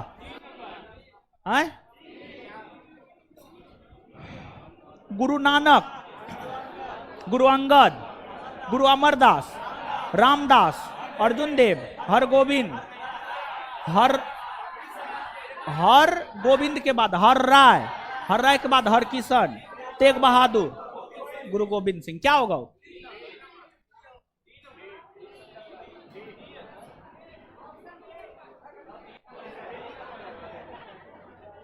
डी होगा उत्तर, डी होगा। ये इसलिए नहीं होगा क्योंकि नानक देव के बाद अंगद बना था, ये तो नहीं होगा। गुरु नानक के बाद अंगद, अंगद के बाद अमरदास, तब अर्जुन देव, इसलिए सी नहीं होगा, एबीसी नहीं होगा, डी होगा। अंग्रेजों का सर्वाधिक विरोध किसने किया? मराठों ने। किसने किया? मराठों ने। अच्छा क्वेश्चन है, याद रखिएगा, पूछा जा सकता है, पूछा हुआ क्वेश्चन है। आदि ग्रंथ किसने संकलित किया? गुरु अर्जुन ने, गुरु अर्जुन ने। सिख गुरुओं से संबंधित निम्नलिखित कथनों पर विचार कीजिए। बंदा बहादुर को गुरु तेग बहादुर ने सिखों का सैन्य प्रमुख नियुक्त किया। नहीं, गलत है। बंदा बहादुर को गुरु गोविंद सिंह ने सिखों का सैन्य प्रमुख नियुक्त किया। गलत है ये। गुरु अर्जुन सिखों के गुरु रामदास के पश्चात बने। हाँ, चौथा गुरु रामदास, और रामदास के पश्चात पांचवा गुरु अर्जुन देव। सही है ये। गुरु अंगद या अंगदेव ने सिखों को उनकी लिपि गुरुमुखी दी। हाँ, सही है। आंसर 2 और 3।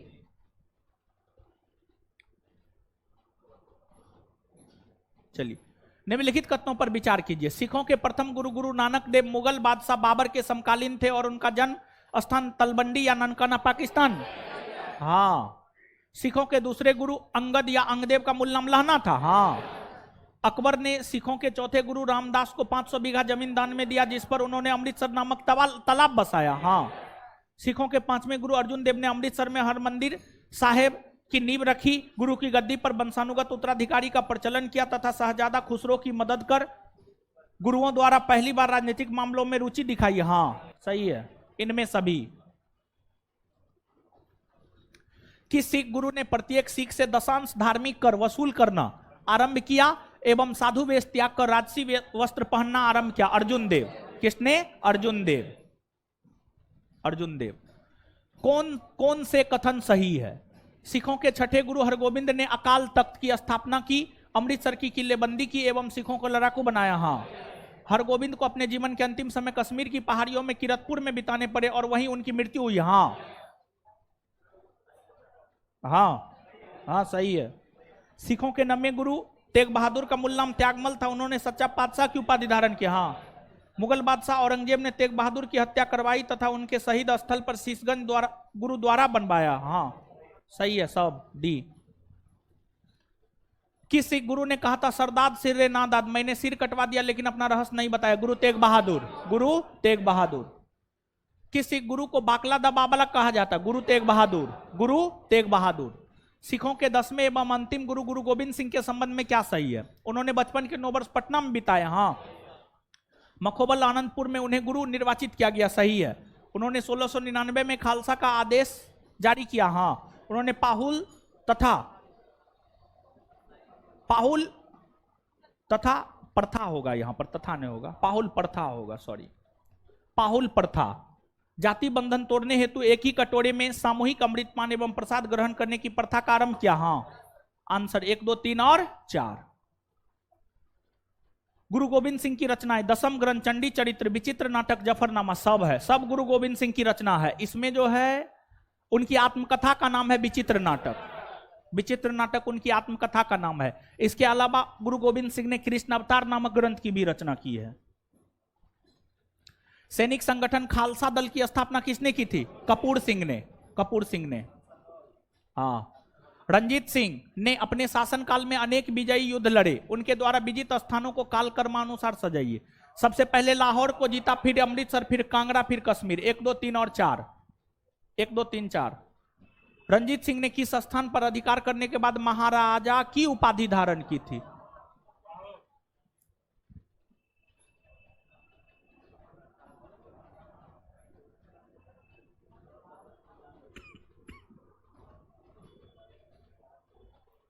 लाहौर।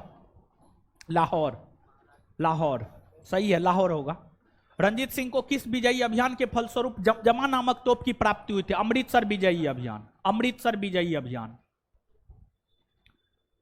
अमृतसर की संधि 1809 में, जिससे लॉर्ड मिंटो, सही है। रोपर की संधि 1831 में विलियम बेंटिक, सही है। त्रिपक्षीय संधि 1839 में होगा, 1839 में। लॉर्ड ऑकलैंड व शाह सुजहां, ये भी सही है। आंसर 1, 2, 3 होगा।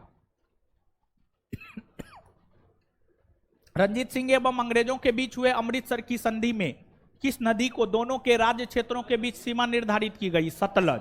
कौन? सतलज। रंजीत सिंह ने अपने राज्य प्रशासन, विशेषतः सैन्य प्रशासन में विभिन्न विदेशियों को भर्ती किया, जिसमें शामिल थे वंतूरा, अलार्ड, कोर्ट एवं गार्डनर, एविटेबल। 1, 2, 3, 4 सब होगा, सबको शामिल किया था। प्रथम आंग्ल सिख युद्ध एवं द्वितीय आंग्ल सिख युद्ध के समय पंजाब राज्य का शासक दिलीप सिंह। दोनों के समय दिलीप सिंह ही था, 1843 से 1849। और प्रथम आंग्ल सिख युद्ध 45-46, द्वितीय 48-49, दिलीप सिंह ही होगा। सिख राज्य में राखी प्रथा के अंतर्गत प्रत्येक गांव से उपज का कितना भाग लेकर दल खालसा में सुरक्षा के प्रबंध हेतु लिया जाता था? उपज का 1/5 भाग। कौन सुमेलित नहीं है, मतलब कौन गलत है? गुरु अमरदास सती प्रथा का विरोध किया, सही है ये। गुरु अर्जुन देव तरन तारन तथा करतारपुर नामक शहर बसाया, सही है ये भी। गुरु हर्राय किरतपुर नामक नगर बसाया, नहीं। किरतपुर नामक नगर को बसाया था हरगोबिंद, हरगोबिंद, हरगोबिंद बसाया था। गुरु हरकिशन चेचक के कारण मृत्यु हुआ, हाँ। ए, बी, डी सही है, गलत है। सी नंबर गलत को चुनना था, आंसर सी होगा। गुरु हर्राय ने किरतपुर नामक नगर को नहीं बसाया था, बल्कि गुरु हरगोबिंद ने बसाया था। अधोलिखित में से किस सिख गुरु ने सिखों को लड़ाकू कौम में बदला? गुरु गोविंद सिंह, गुरु गोविंद सिंह, 10वें गुरु, गुरु गोविंद सिंह।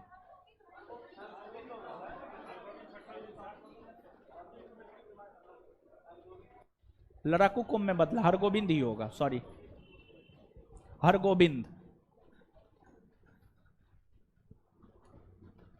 लाहौर की संधि के पश्चात अंग्रेजों ने लाहौर के क्षेत्रफल को कम करने के उद्देश्य से कश्मीर का क्षेत्र किसे दे दिया? गुलाब सिंह को 1 करोड़ में दे दिया था। चिलियावाला का युद्ध 13 जनवरी 1849, 13 जनवरी 1849।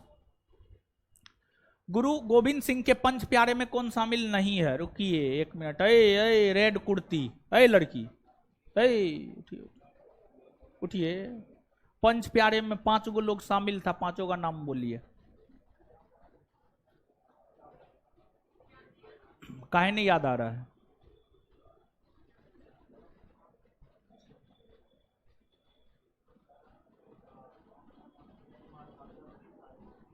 चलिए उठिए, उठिए, 5 का नाम बोलिए। उठिए, बोलिए 5 का नाम। उधर नहीं देखना, हमको देखना है। हाँ देखिए, पढ़ा दिए हैं, कॉपी में लिखा है, बात लिखा है कि नहीं लिखा है? तो पढ़ा दिए हैं, कॉपी में लिखा दिए हैं, उसको कौन पढ़ेगा? हम पढ़ेंगे। इधर उधर करते रहते हैं आप लोग, ठीक है? बैग लेकर के हमेशा टहलते रहते हैं। रूम में बैठ करके कॉपी में जो बताए हैं उसको रटिए, समझे? बैठ जाइए। 5 का नाम कौन कौन बताइएगा? बोलिए। धर्मदास, दयाराम खत्री, हिम्मत भीबर, साहेब चंद, मोहकम चंद्र छिम्मा। बताइए, भी तो आप ही के क्लास का है जी, है? बैठ जाइए। दयाराम खत्री, हाँ, लाहौर का जाट दयाराम खत्री, सॉरी, दिल्ली का जाट धर्मदास, दिल्ली का जाट धर्मदास, दयाराम खत्री, मोहकम चंद्र छिम्बा। इसके बाद साहेब चंद्र, हिम्मत भीबर, यही 5 गो था। रूप नारायण का चर्चा है ना? है। कौन नहीं था? तो रूप Ram Narayan, sorry Ram Narayan. Answer D होगा। क्या होगा? डी। शेरे पंजाब के नाम से रंजीत सिंह। देखिए ध्यान दीजिएगा, लाला लाजपत राय को भी शेरे पंजाब कहा जाता है। तो ऑप्शन के अकॉर्डिंग जाना है, समझ गए? अगर पंजाब के सिख शासक के संदर्भ में पूछे तो रंजीत सिंह। अगर स्वतंत्रता आंदोलन कारी के संदर्भ में पूछे तो लाला लाजपत राय, लाला लाजपत राय। हम क्या बोल रहे हैं आप समझ रहे हैं? कंफ्यूज नहीं ना हो रहे हैं? हाँ। रंजीत सिंह। कपूर सिंह के निधन के पश्चात दल खालसा का नेतृत्व किसने संभाला था? जस्सा सिंह आहलूवालिया। कौन सुमेलित नहीं है, मतलब कौन गलत है? देखिए 12 मिसल था ना, हो 12 मिसल में 3-4 गो महत्वपूर्ण था, इसी वजह से यही 3 गो 4 गो का संस्थापक दिए हैं। आहलूवालिया, जस्सा सिंह आहलूवालिया सही है। भंगी कपूर सिंह नहीं, भंगी मिसल की स्थापना सरदार हरि सिंह ने किया है। सरदार हरि सिंह, सरदार हरि सिंह ने किया है। कन्हैया मिसल जय सिंह सही है। शुक्रचकिया मिसल चरत सिंह सही है। आंसर हो जाएगा बी। क्या हो जाएगा? बी। बी। रंजीत सिंह का राज 4 सूबों या प्रांतों में बटा हुआ था। पंजाब, कश्मीर, लाहौर, मुल्तान। सॉरी 1 मिनट, ना ना पंजाब नहीं होगा, पंजाब थोड़े होगा।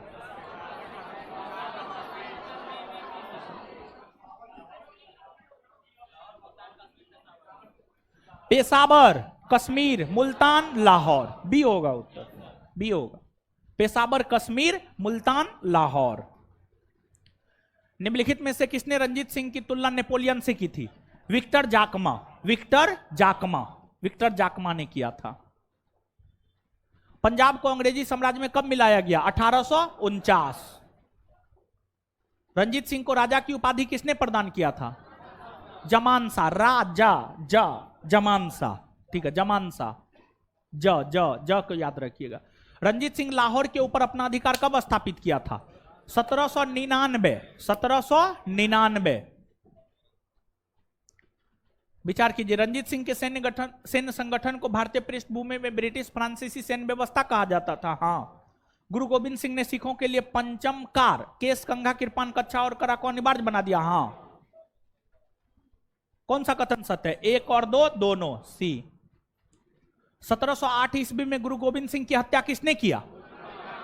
गुल खां नामक पठान ने। निम्नलिखित में से किसे जाटों का अफलातून कहा जाता? सूरजमल को। सूरजमल को। रुहेलखंड स्वतंत्र राज्य की स्थापना किसने की थी? अली मोहम्मद खां। अली मोहम्मद खां। मीरामपुर कटरा का युद्ध कब हुआ था? देखिए मीरामपुर कटरा जो है ना उत्तर प्रदेश में। कहां पर है? उत्तर प्रदेश में। उत्तर प्रदेश में है यह युद्ध। 23 अप्रैल 1774 को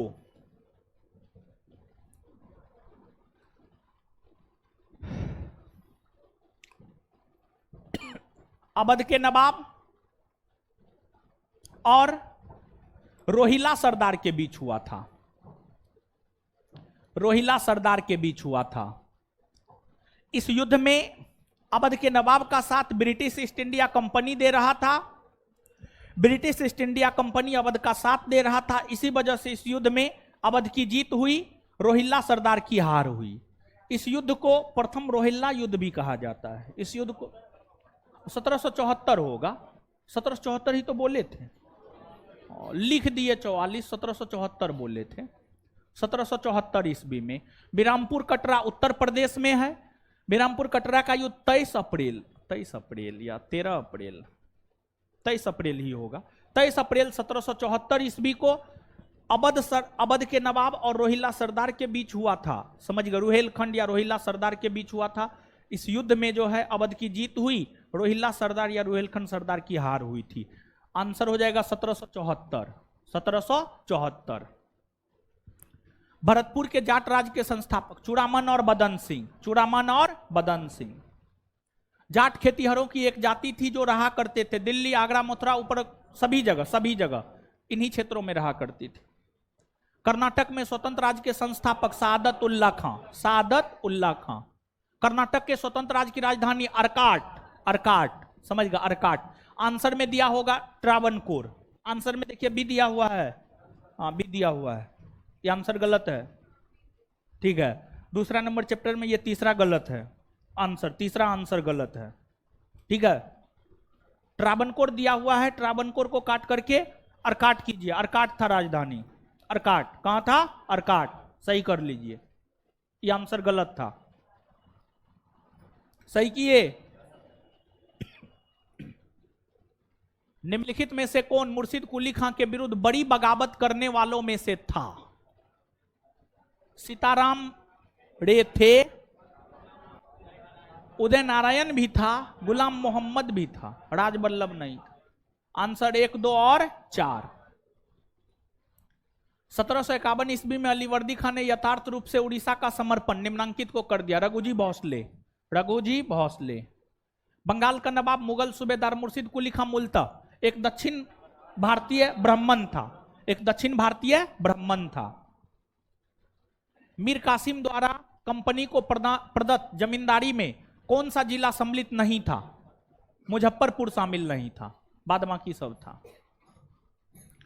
बंगाल का नवाब अपनी न्यायप्रियता हेतु तो इतना प्रसिद्ध था कि लोग यह विश्वास करने लगे थे कि वे नौश खां के शासन के अंतर्गत रह रहे हैं। सुजाउद्दीन न्यायप्रिय बंगाल के नवाब थे ये, सुजाउद्दीन।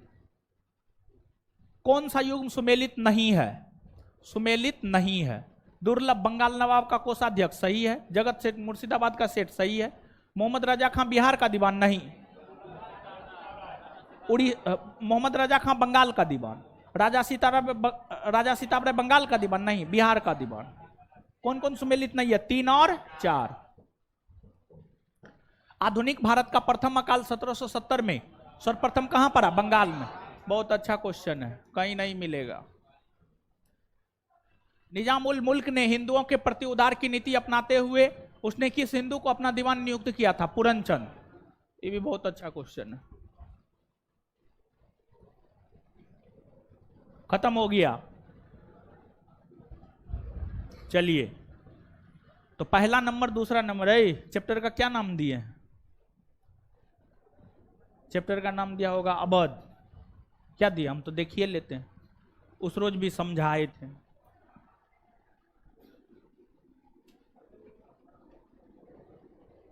तो हम 1 मिनट में देख लेंगे।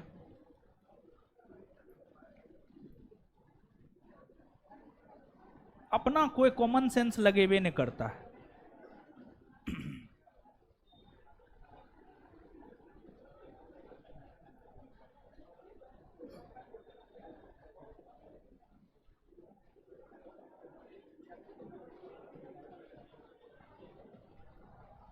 अठारहवीं सदी में नवीन स्वायत्त राज्य एवं ब्रिटिश सत्ता जो चल रहा है वो चलिए रहा है। 3-4 क्लास से हम क्वेश्चन आंसर करवा रहे। दिमाग नहीं है जी? है कहाँ क्वेश्चन आंसर लिखा हुआ है? हमको तो कहीं नजर नहीं आ रहा है क्वेश्चन आंसर लिखा हुआ है। चैप्टर नंबर 1 और 2 को सही से सुधारो तुम अभी, ठीक है? कौन लेक्चर में क्या है क्या नहीं है सुधारो।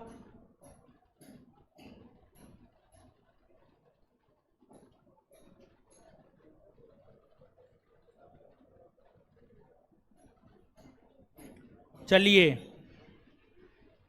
क्या हाल चाल? क्वेश्चन देख लिए सब?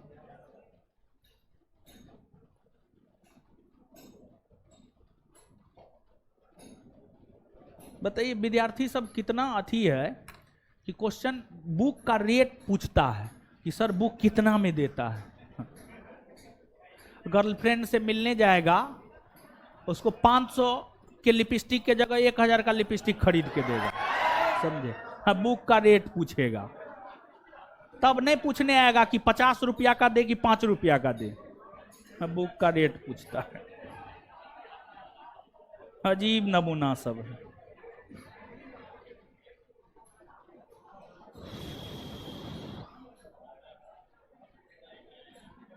चलिए, अब आ जाइए। इस प्रकार से चैप्टर नंबर 1 और चैप्टर नंबर 2 का क्वेश्चन आपका समाप्त हुआ, ठीक है? दीजिए अब चैप्टर 1।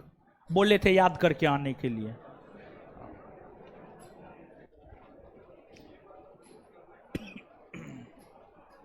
है उठा उठाइए, उठाइए।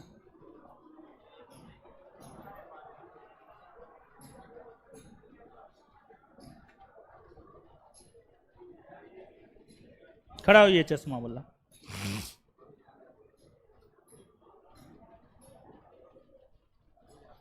वर्ष 1651 में किसके नेतृत्व में अंग्रेजों ने बंगाल स्थित हुगली में अपनी प्रथम कारखाना स्थापित किया था? वर्ष 1651 में किसके नेतृत्व में अंग्रेजों ने बंगाल स्थित हुगली में अपनी प्रथम कारखाना स्थापित किया था? ब्रिजमैन। चलिए बैठ जाइए, खड़ा हो जाइए।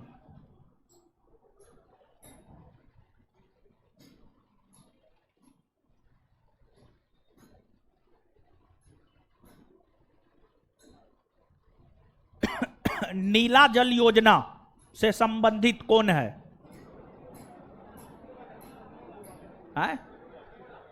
कौन? क्या बोल रहे हैं? हाँ हाँ हाँ, फ्रांसिस्को दी अल्मीरा। बैठ जाइए।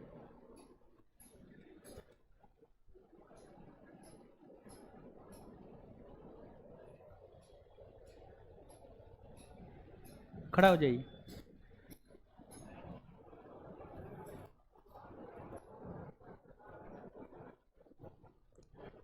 (1649) में ब्रिटेन के राजा विलियम तृतीय द्वारा स्थापित company English company trading in the east का दूत बनकर अंग्रेज के दरबार में कौन पहुंचा था?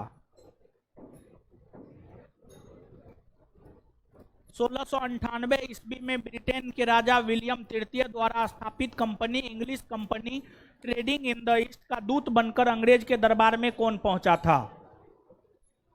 क्या होगा? William Norris. आप थोड़े बोले हैं, बोले थे ना याद करके आना है, काहे नहीं याद करके आए हैं? खड़ा हो जाइए।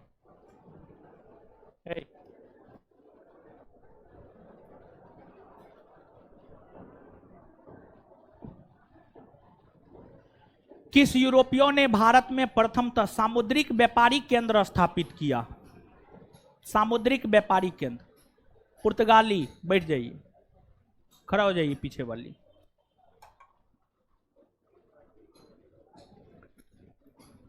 भारत के साथ व्यापार के लिए सर्वप्रथम संयुक्त पूंजी कंपनी किन लोगों ने आरंभ की? भारत के साथ व्यापार के लिए सर्वप्रथम संयुक्त पूंजी कंपनी किन लोगों ने आरंभ की? फ्रांसिस। कितना दिन से पढ़ रहे हैं? पहला चैप्टर पढ़े हैं, क्वेश्चन आंसर किए हैं, काहे ना आए थे? लीजिए, नहीं आने के लिए खड़ा हो जाइए।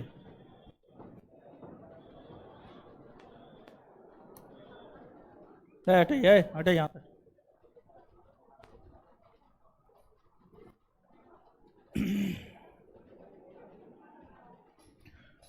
कौन ऐसा क्षेत्र था जहां से यूरोपवासी को सर्वोत्तम सोडा और अफीम प्राप्त होता था?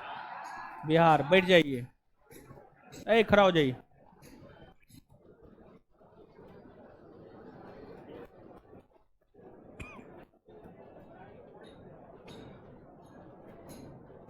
सिकरी और आगरा पहुंचने वाला प्रथम अंग्रेज व्यापारी? बैठ जाइए। भारत में पहली मुद्रण मशीन प्रिंटिंग प्रेस की स्थापना किसने की?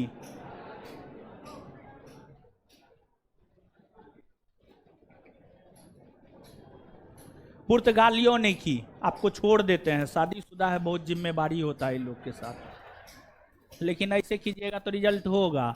कितना आशा के साथ हस्बैंड भेजा होगा है? रिवीजन नहीं करते हैं तो हम क्या करें? है? एक दो बार किए थे, खाली इधर उधर करने में लगे रहते। पढ़िए लिखिए मन से। बैठिए।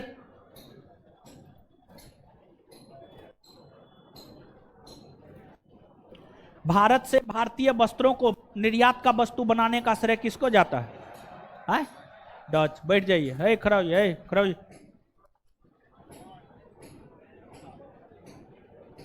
अल्बुकर्क ने गोवा को 1510 में किससे छीना था?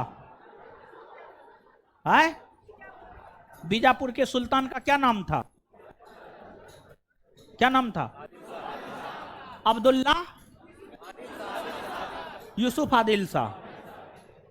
और नहीं, वो उसका नाम था। हाँ, नहीं आप जवाब नहीं दिए। किस बादशाह के आदेश पर मुगल सेना ने 1686 ईस्वी में हुगली पर आक्रमण कर अंग्रेजों को निकाल बाहर किया? बैठ जाइए, खड़ा हो जाइए।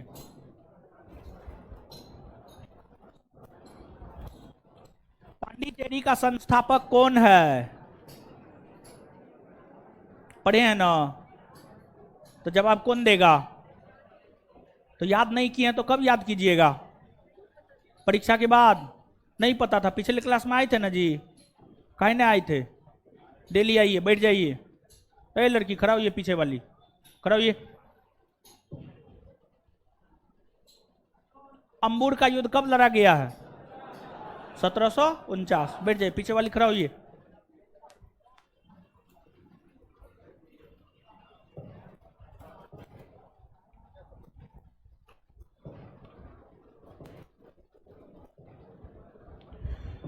सेंट थॉमे का युद्ध किसके बीच लड़ा गया है? हाँ? पिछले क्लास में आए थे ना जी? करवाए थे ना क्वेश्चन? बोले थे नहीं याद करके आने के लिए, तो काहे नहीं याद करके आए? हैं? किसके बीच हो? फ्रांसीसी और अनबरुद्दीन। बैठ जाइए, पीछे वाली खड़ा होइए। चोल का युद्ध कब हुआ है? 1708? 1908?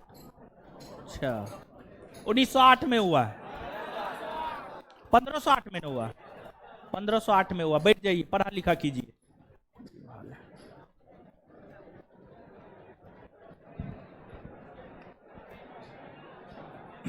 चलिए, अब जो है आगे सुनिए। अरे पढ़ते उड़ते न है आप लोग, भा महाराज। चलिए, अब जो है पहला दूसरा चैप्टर खत्म, ठीक है? अब तीसरा चैप्टर शुरू करेंगे। तीसरा चैप्टर का पीडीएफ आप लोग के पास है ना? है ना लड़की लोग?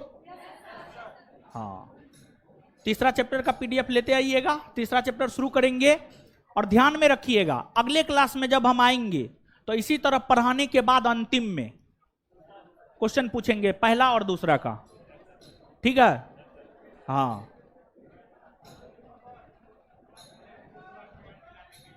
क्या पीछे क्या छूटा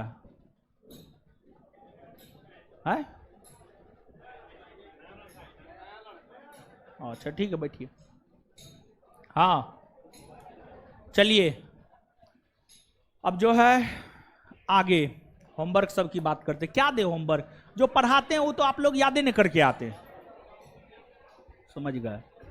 हाँ, एगो बात देख लीजिए, अब मेरा विद्यार्थी कहीं, अगर आप लोग भ्रम में मत रहिए, हमको सबका चेहरा याद है, समझ गए? अगर हमको रोड पे दिख गए, इधर उधर दिख गए, तो फिर आप समझिएगा, और नहीं तो जितना देते हैं उतना घर पे जाकर के बैठ करके याद कीजिए। जितना मटेरियल हम लोग दे देते हैं, किसी मास्टर का औकात है दे देगा? क्या बात करते हैं? किसी का औकात नहीं दे देगा, समझे? जितना कंसेप्ट फैक्ट हम लोग देते हैं, हम एकदम खुले तौर पर दावा करते हैं इस बात का, पटना में किसी टीचर का औकात नहीं है हम लोगों से ज्यादा कंसेप्ट और हम लोगों से ज्यादा फैक्ट देगा, किसी का औकात नहीं है, समझ गए? चलिए, क्वेश्चन बैंक लिए हाथ खड़ा कीजिए, किताब खड़ा कीजिए, किताब खड़ा कीजिए, किताब।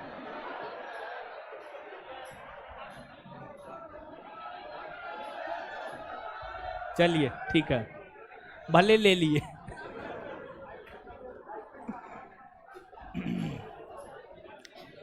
देखिए, सुनिए भाई जी लोग, अब आज से होमवर्क जो है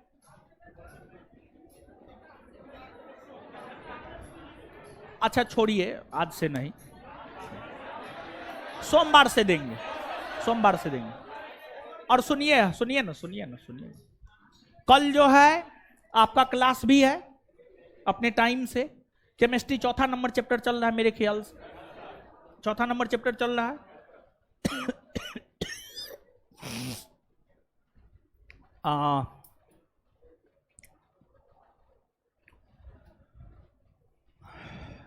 कल शनिवार है, प्रत्येक शनिवार को टेस्ट होता है, 12:30 बजे से। तो 12:30 बजे से टेस्ट है। सिर्फ इस शनिवार भर जो है ना टेस्ट आप उस बिल्डिंग में दे दीजिए, फिर अगले शनिवार से टेस्ट भी यहीं पर होगा, ठीक है। काहे कि ऊपर वाला क्लासरूम फुलफिल हो नहीं पाया है। होली में सोचे थे करवा लेंगे, लेकिन होली में जो है मिस्त्री ये सब भाग गया, ठीक है, सब भाग गया। होली ऐसा पर्व है, सब भाग गया, कोई मिस्त्री नहीं रहा कि काम उम हो सके, जिस वजह से काम नहीं हो पाया ऊपर वाला क्लासरूम में। तो ऊपर वाला क्लासरूम में इस रविवार तक जो है फुल एंड फाइनल काम हो जाएगा, जहां तक हमको सूचना है। तो अगले टेस्ट से जो है शनिवार का टेस्ट आपका यहीं पर होगा, ठीक है। तो इस शनिवार भर जो है टेस्ट उस बिल्डिंग में आपको को जाकर के देना है। 15 गो टेस्ट हो चुका है, 16वां टेस्ट होगा कल, समझिए कल जो है 16वां टेस्ट होगा। और इसके बाद जो है आपका एक टेस्ट और भी होना था। तो ऐसा कर सकते हैं, कल कौन दिन है? शनिवार नहीं, शनिवार को तो मेरा क्लास रहता है फाउंडेशन बैच में, नहीं, हाँ रविवार को,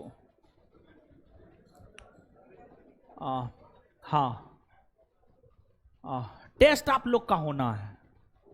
टेस्ट होली से पहले के होमवर्क का टेस्ट होना है, ठीक है। तो ऐसा किया जाए, कल फुल लेंथ टेस्ट छोड़ करके यही टेस्ट ले ले, है नहीं, फुल लेंथ टेस्ट को डिस्टर्ब मत कीजिए, वो ठीक है, वो रहने दीजिए। अच्छा ठीक है, अगले वीक में 3 दिन मेरा क्लास होता है ना, 3 दिन में कोई एक रोज टेस्ट हो जाएगा अगले वीक में, ठीक है। अगले वीक में 3 दिन में किसी भी एक रोज आपका यानी क्लास टेस्ट हो जाएगा, क्लास टेस्ट। तो कल शनिवार है, कल जो है आप लोग क्लास में आइए, क्लास कीजिए, और क्लास करने के बाद जो है 12:30 बजे से टेस्ट है, उस टेस्ट को दीजिए। और क्या, और तो कुछ नहीं। और रविवार को जो है मैथ का क्लास होगा, टेलीग्राम पे सूचना दे देंगे, ठीक है। काहे कि हम मैथ वाला टीचर से बात किए नहीं, तो इसलिए जो है अभी कुछ भी कहना मुश्किल है। तो रविवार को मैथ का क्लास होगा, इतना बात जानिए। बाद बाकी और कोई दिक्कत नहीं ना है? डेली टेस्ट यहां पर अगले वीक से हो जाएगा, और टेलीग्राम पे सूचना दे देंगे। और इसके बाद जो है, जो फुल लेंथ डेली टेस्ट के विषय में बात किए थे, फुल लेंथ डेली टेस्ट सुबह 8 से 10 बजे के बीच होगा, और अगले शुक्रवार यानी 24 मार्च से शुरू हो रहा है। अगले शुक्रवार यानी 24 मार्च से शुरू हो रहा है, 24 मार्च से शुरू हो रहा है। और उसका जो है फी है 100 रुपया पर मंथ, मंथली है वो 100 रुपया पर मंथ। और एक मंथ में जो है आपको 20 टेस्ट लिया जाएगा, एक मंथ में 20 टेस्ट, यानी पर टेस्ट मात्र 5 रुपया। मतलब आप यानी जो उसमें खर्च होगा बस उतना ही आपसे लिया जा रहा है, समझ गए। यानी 4 से 5 रुपया एक टेस्ट करवाने में खर्च हो ही जाएगा। 3 से 4 पेज आपको मिलेगा, फिर रूम रेंट है, बिजली बिल है, स्टाफ है, टाइपिंग है, फोटो स्टेट है, हर चीज है, समझ गए। तो एक टेस्ट मात्र 5 रुपया, और हमसे बेहतर टेस्ट बिहार दरोगा का कोई नहीं दे सकता है, समझिए, कोई नहीं दे सकता है। इस बात को आप ध्यान में रखिएगा। और जानते हैं टेस्ट में जो है सोशियोलॉजी, होम साइंस, इसका भी क्वेश्चन देने जा रहे हैं, गिना चुना हुआ क्वेश्चन, अच्छा क्वेश्चन, कि जो है अगर वहां से भी क्वेश्चन आए तो आप थोड़ा उस स्थिति में रहे कि आप बना करके आ सके। तो 1-2 क्वेश्चन वहां से देंगे, मतलब जो 2213 prelims first sitting second sitting में किया है उसको भी ध्यान में रखेंगे, समझे। तो और दूसरा चीज बता ही दिए थे, याद भी करवा देंगे, समझ गए। तो अगले शुक्रवार से होगा वो टेस्ट, और वो टेस्ट अगले शुक्रवार से जब प्रारंभ होगा ना, जैसे शनिवार का टेस्ट प्रारंभ हुआ है तो बंद हुआ है? नहीं हुआ है। अगले शुक्रवार से जब प्रारंभ होगा तो प्रीलिम्स परीक्षा के 1 सप्ताह पहले तक चलेगा वो टेस्ट, समझ गए। तो जितना हम आपको दे रहे हैं नो हो, हम इस परीक्षा को 4 बार क्वालिफाई किए हैं, 4 बार, क्या बार? 4 बार।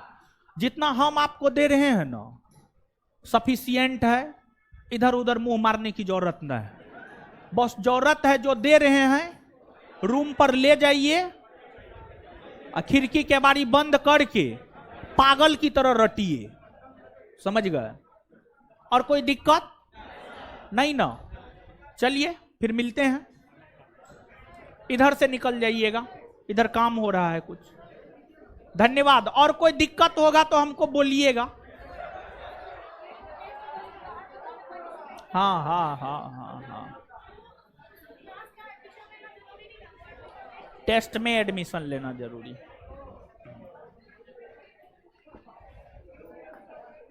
ऑनलाइन कमेंट दीजिए, तो काटे नहीं ना है। ऑनलाइन कमेंट दीजिए, ऑनलाइन वाला का सुनते हैं ये सबको क्या क्या दिक्कत है। खुश रहिए। क्या ऑफिस में जाइए ना, बहुत पहले का है। ऑफिस में रविवार को आकर के बढ़िया से खोजवाइए। गए हैं? अच्छा, इस पे क्लास कीजिए आप। इस पे दिक्कत कर रहा है। अच्छा, इसको रखिए, हम देखते हैं। ठीक, खुश रहिए। दे दीजिएगा, फिर से जमा कर दीजिएगा। ऑनलाइन वाले लोगों को हम सोमवार को क्लियर कर देंगे, ऑनलाइन वालों के लिए।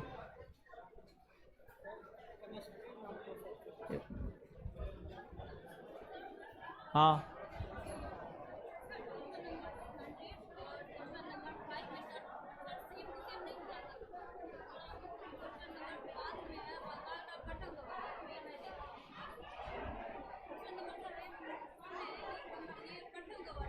ऑप्शन के अकॉर्डिंग जाइए ना जी। ये जो है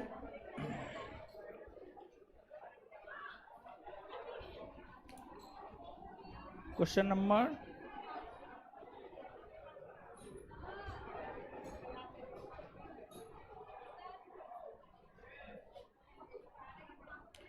दोनों क्वेश्चन में अंतर है। क्वेश्चन के अंतर को जाकर के समझिए। क्वेश्चन के अंतर को जाकर के समझिए, दोनों क्वेश्चन में अंतर है। क्या नहीं चल रहा है? अच्छा, कोई बात नहीं है। एक आध सप्ताह जो है गर्मी में रहिए, ठीक है।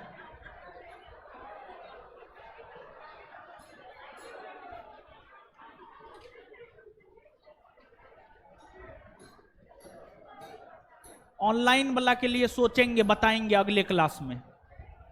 अगले क्लास में बताएंगे।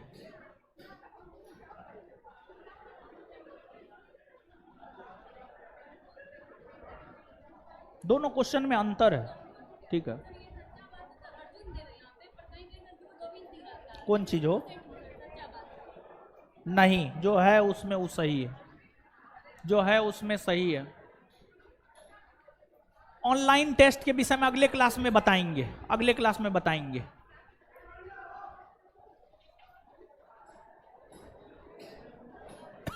हाँ, क्या बोलिए ना? क्या? ठीक है, ठीक है, ठीक है। हाँ जी, हाँ जी। फ्लिपकार्ट पे बुक अवेलेबल है क्या सर? नहीं, यमी कार्ट पे है, यमी कार्ट पे, ठीक है। फ्लिपकार्ट पे नहीं है, प्रयास करते हैं फ्लिपकार्ट पे भी अवेलेबल करवा देने का। यमी कार्ट पे है।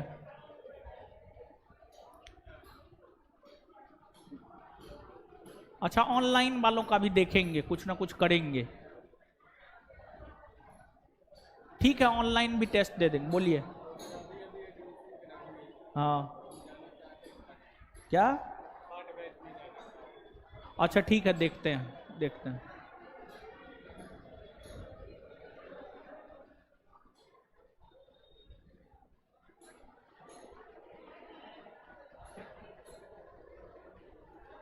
चलिए, ठीक है, धन्यवाद। काट दीजिए। हाँ।